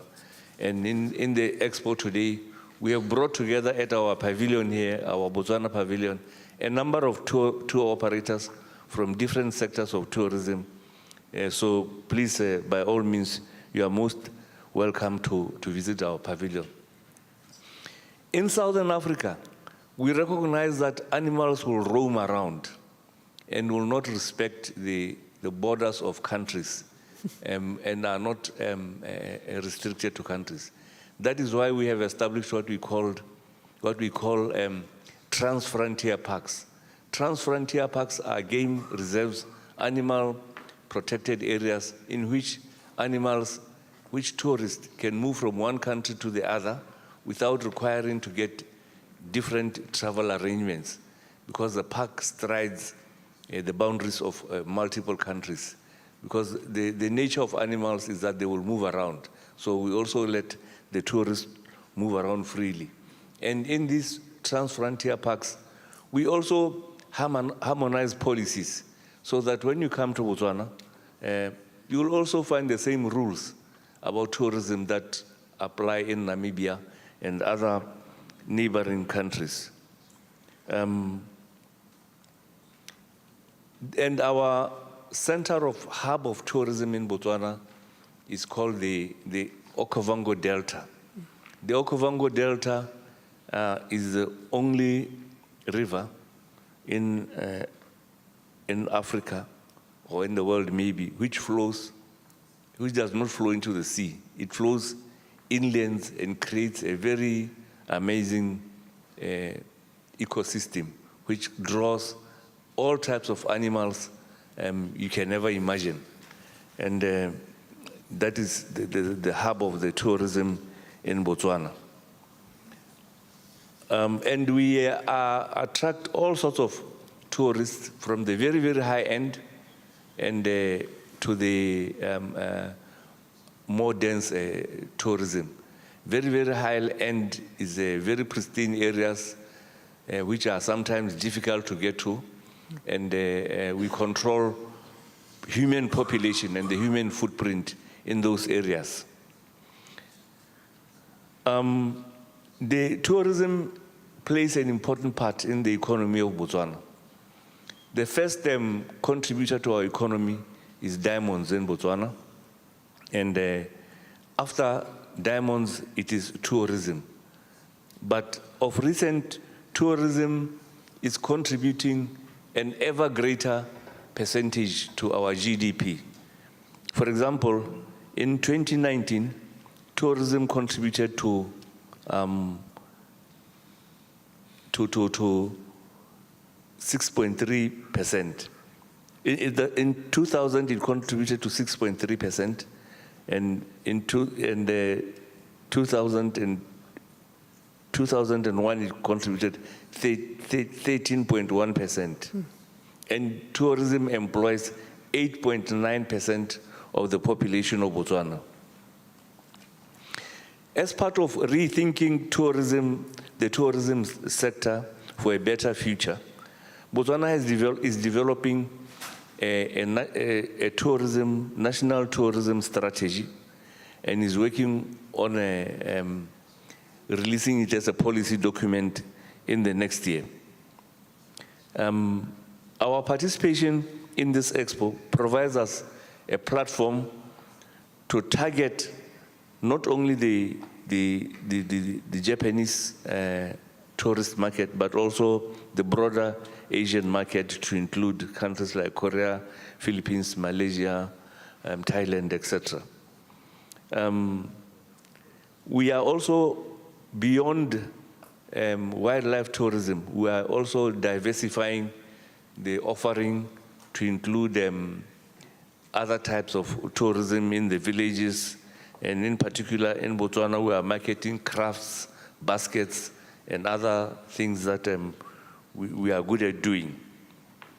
And we are broadening the choice to the tourist who's coming to Botswana. And we also are developing Botswana as a center for meetings, incentives, conferences, and exhibitions, MICE, sports events, including, because we are a mineral country, mineral tourism. We will take you to all our mines and other locations. We are also trying to exploit and develop the value chains offered by tourism, so that we must derive more benefit from it. So we are busy rethinking tourism to make it a business, to make it a bigger source of income. And finally, let me invite you all to come to our booth in the Africa Pavilion here at Expo. And tomorrow we shall also, as the Botswana delegation, at 7 o'clock, in the evening be hosting a Botswana brief, where you can receive more pictorially at this reception what we are doing for tourism in Botswana. Thank you very much. Excellent. Thank you, Your Excellency. We are nearing the end of our speeches, and as you all know, we're well past time, so we will not do a second session. We will have our final 2 remarks, and then we will do a wrap-up. So let me move to PATA. And Mr. Benjamin Liao, would you like to share your remarks, please? Thank you, Marjorie. Your Excellencies and honorable colleagues in tourism, thank you for having PATA here. Let me share our thoughts. Travel is where responsibility meets opportunity.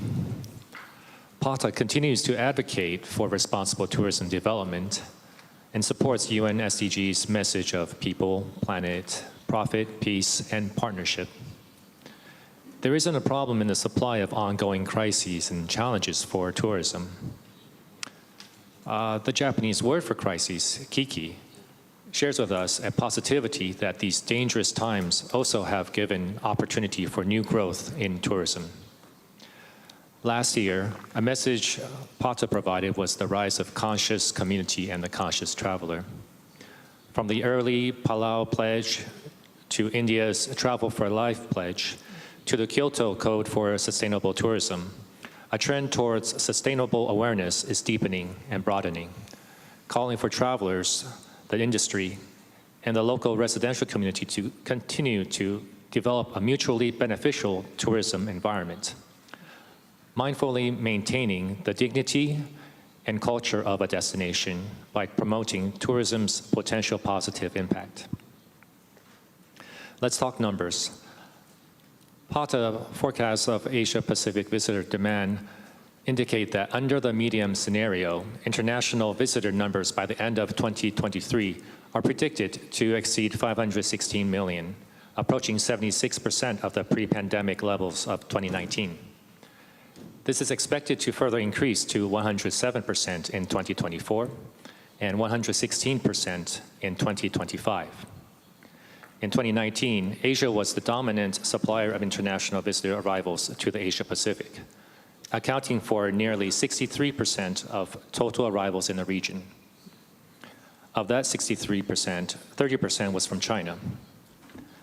Travelers from within Asia are key to our recovery and have in early 2023 only shown as recovered to 54.2%.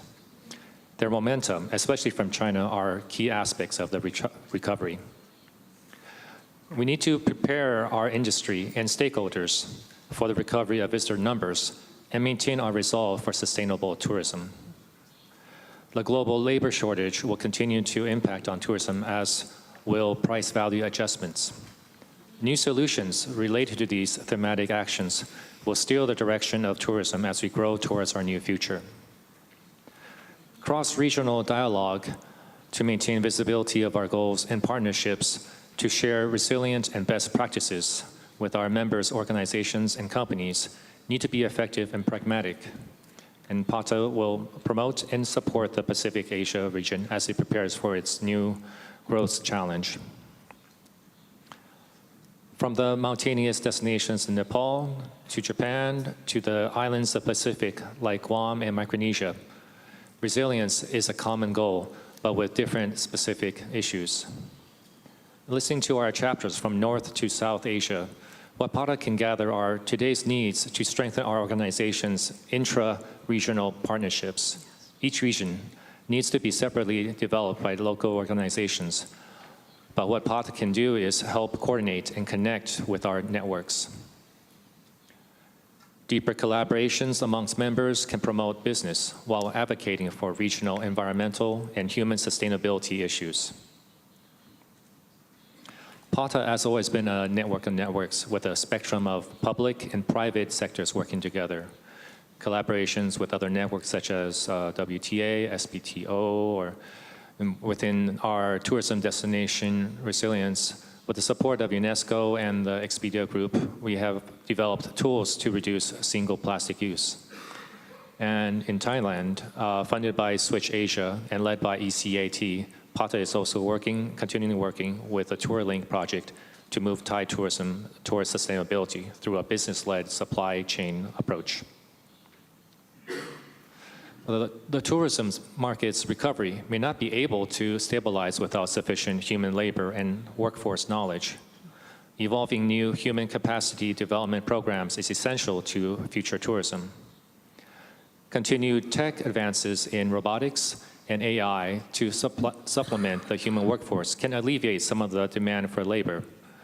Self-service and autonomous travelers may continue to grow, and guests requiring personal touch will also evolve their expectations to be faster and more data supported. And we should prepare our human resources for a changing work environment. Our focus is not to only maintain service standards, but also to continue upskilling and maintaining their emotional health. This is essential to create good experiences and memorable personal connections for travelers.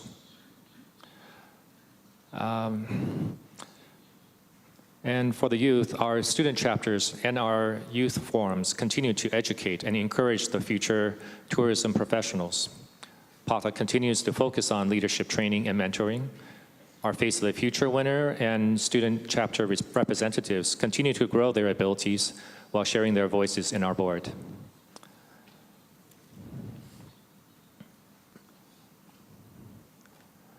There are too many examples that we can choose from when we talk about best practices, but most of them are in progress and new things happen all the time. We saw that there has been relentless effort to revitalize the travel and tourism industry, from new government policies, new air connectivity, new players in the industry, new destination marketing initiatives, travel and visa requirements being relaxed to attract more tourists, targeted marketing, advancement in digital technology that helped improve travelers' experience, and many other instances. In short, we saw vibrancy in the industry as tourism and visitors' economy plays an integral role in nations' GDP and economy. We also saw that some destination has gone to new market segments and aim at a higher revenue.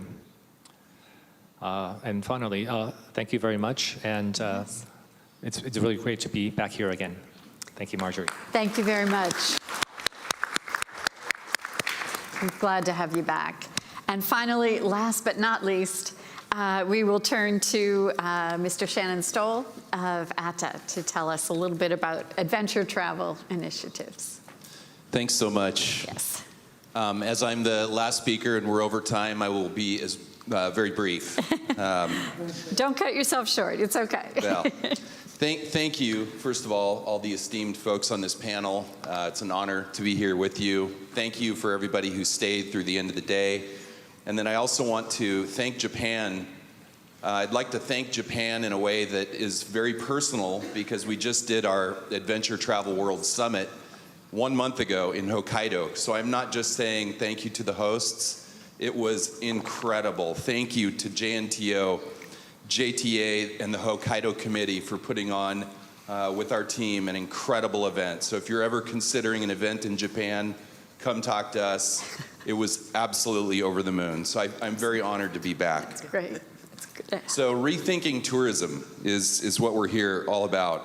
And we all got a forced opportunity through the pandemic. None of us would have chosen it. None of us would choose it again. But it happened to us. And one of my fears, which I'll reach into in a minute, is that even with the pain that we felt, maybe we didn't fully get the full lesson. So as we do recover from the pandemic, things will be different. Business travel, as we all know in the room, has not recovered as quickly as leisure, and some of the challenges that we were facing before regarding over-tourism are right back. There was a lot of talk about building back better during the pandemic, but have we as an industry actually done that? I know it's hard. We have legacy, we have all these things, the way we used to do things. We still face the hard realities of not only over-tourism, but climate impact, environmental degradation, and social erosion. And now, when you look at some major conflicts, we're facing a polycrisis. You know, we're in a situation where there almost more problems than we know what to do with. So what we believe at the ATTA is that the industry needs a philosophical shift at the very base, and that is that we need to, as an industry, and everybody has a piece in this, stop building and developing and investing resources into what customers demand, and instead build for what your destination needs. You know best. You know better than the customer. My dad taught me that, and this was from 20, 30, 40, 50 years ago, that the customer was always right. And we know that isn't true anymore. We've seen the misbehavior in the over-tourism situations around the world. And I think the philosophical shift is for destinations, for accommodations, for tour operators to say, we're going to build this the way we want it to be, and the travelers are guests, not the kings and queens that come in. We believe philosophically travel is a privilege and not a right. And when you change that mindset, it changes the way that everything is developed. So with 1.8 billion international travelers predicted by 2030, I think I have that number right, but the experts in the room can correct me. The problem isn't going to be framed, will we get enough travelers? It's going to be, will we manage this in a way that is healthy for our destination? We shouldn't have arrivals as a measure of success anymore, but rather a much more complex set of measurements of the health of tourism. And my colleague from the ETC, I think, did an amazing job with the 10 points of describing that. This will only become possible if the magic triangle of government, NGOs, and businesses all work together. We have to demand that tourism be managed in a way that is good and healthy for your destinations, for your tour operators. So there are some good signs. I can only report from my corner, the adventure travel corner that focuses on culture, nature, and activity. 46% of our members in 2019 were certified for some sort of sustainability in travel. That number jumped to 68% in the last 3 years, which is shocking considering the pandemic took so much wind out of everyone's sails. So, in conclusion, to keep it short, because I'm sure everybody has things they need to go to, my encouragement to everybody in the room, because we all play a part, is to continue to just move the edge towards, and I heard a lot of people mention it today, move the edge towards sustainability, towards community tourism, towards pushing ourselves to measure towards climate action, because it's no longer a nice to have, it's absolutely vital, and it'll take all of us in this room together to do it. So thank you so much for allowing me to be a part of this panel, and again, a pleasure to speak with all of you. Thank you.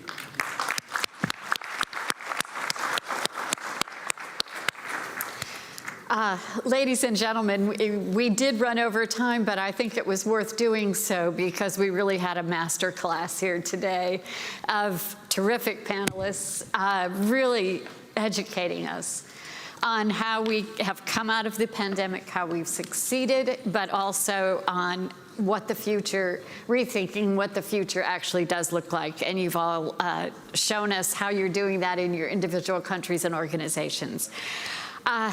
We appreciate your tremendous effort. Thank you all for joining us, for those of you who are able to stay until the end. And we will turn it over now to a group photo session so that we can memorialize this incredible day today. And to our audience, thank you. We wish you much success over the next 3 days. And to those of you watching from around the world, you learned a lot today. We all did. We hope that you will take that and put it into your businesses, put it into your organizations as you go forward. Thank you very much. Thank you very much, Marjorie. We would like to thank you all for attending the 6th Tourism Expo Japan Ministerial Roundtable. 会場の皆様、本日は第6回ツーリズムエキスポジャパン観光大臣会合にご参加いただきまして誠にありがとうございました。同時通訳レシーバーはお席に置いてご退席ください。なお、こちらの会場はクローズとさせていただきますので、どなた様もお忘れ物なさいませんようお気をつけてご退出ください。これより会場前方ではフォトセッションを行います。どうぞ皆様ご移動をお願いいたします。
Okay, the center camera is official, so please look at the camera in center.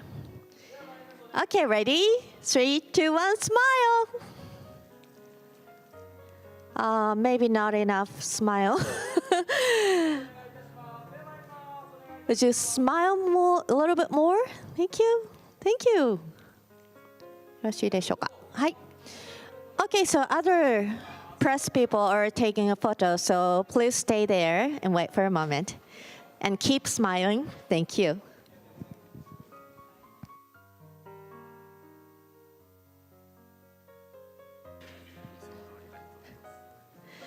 Okay, if you need their eyes on your camera, please wave your hand or something and let us know.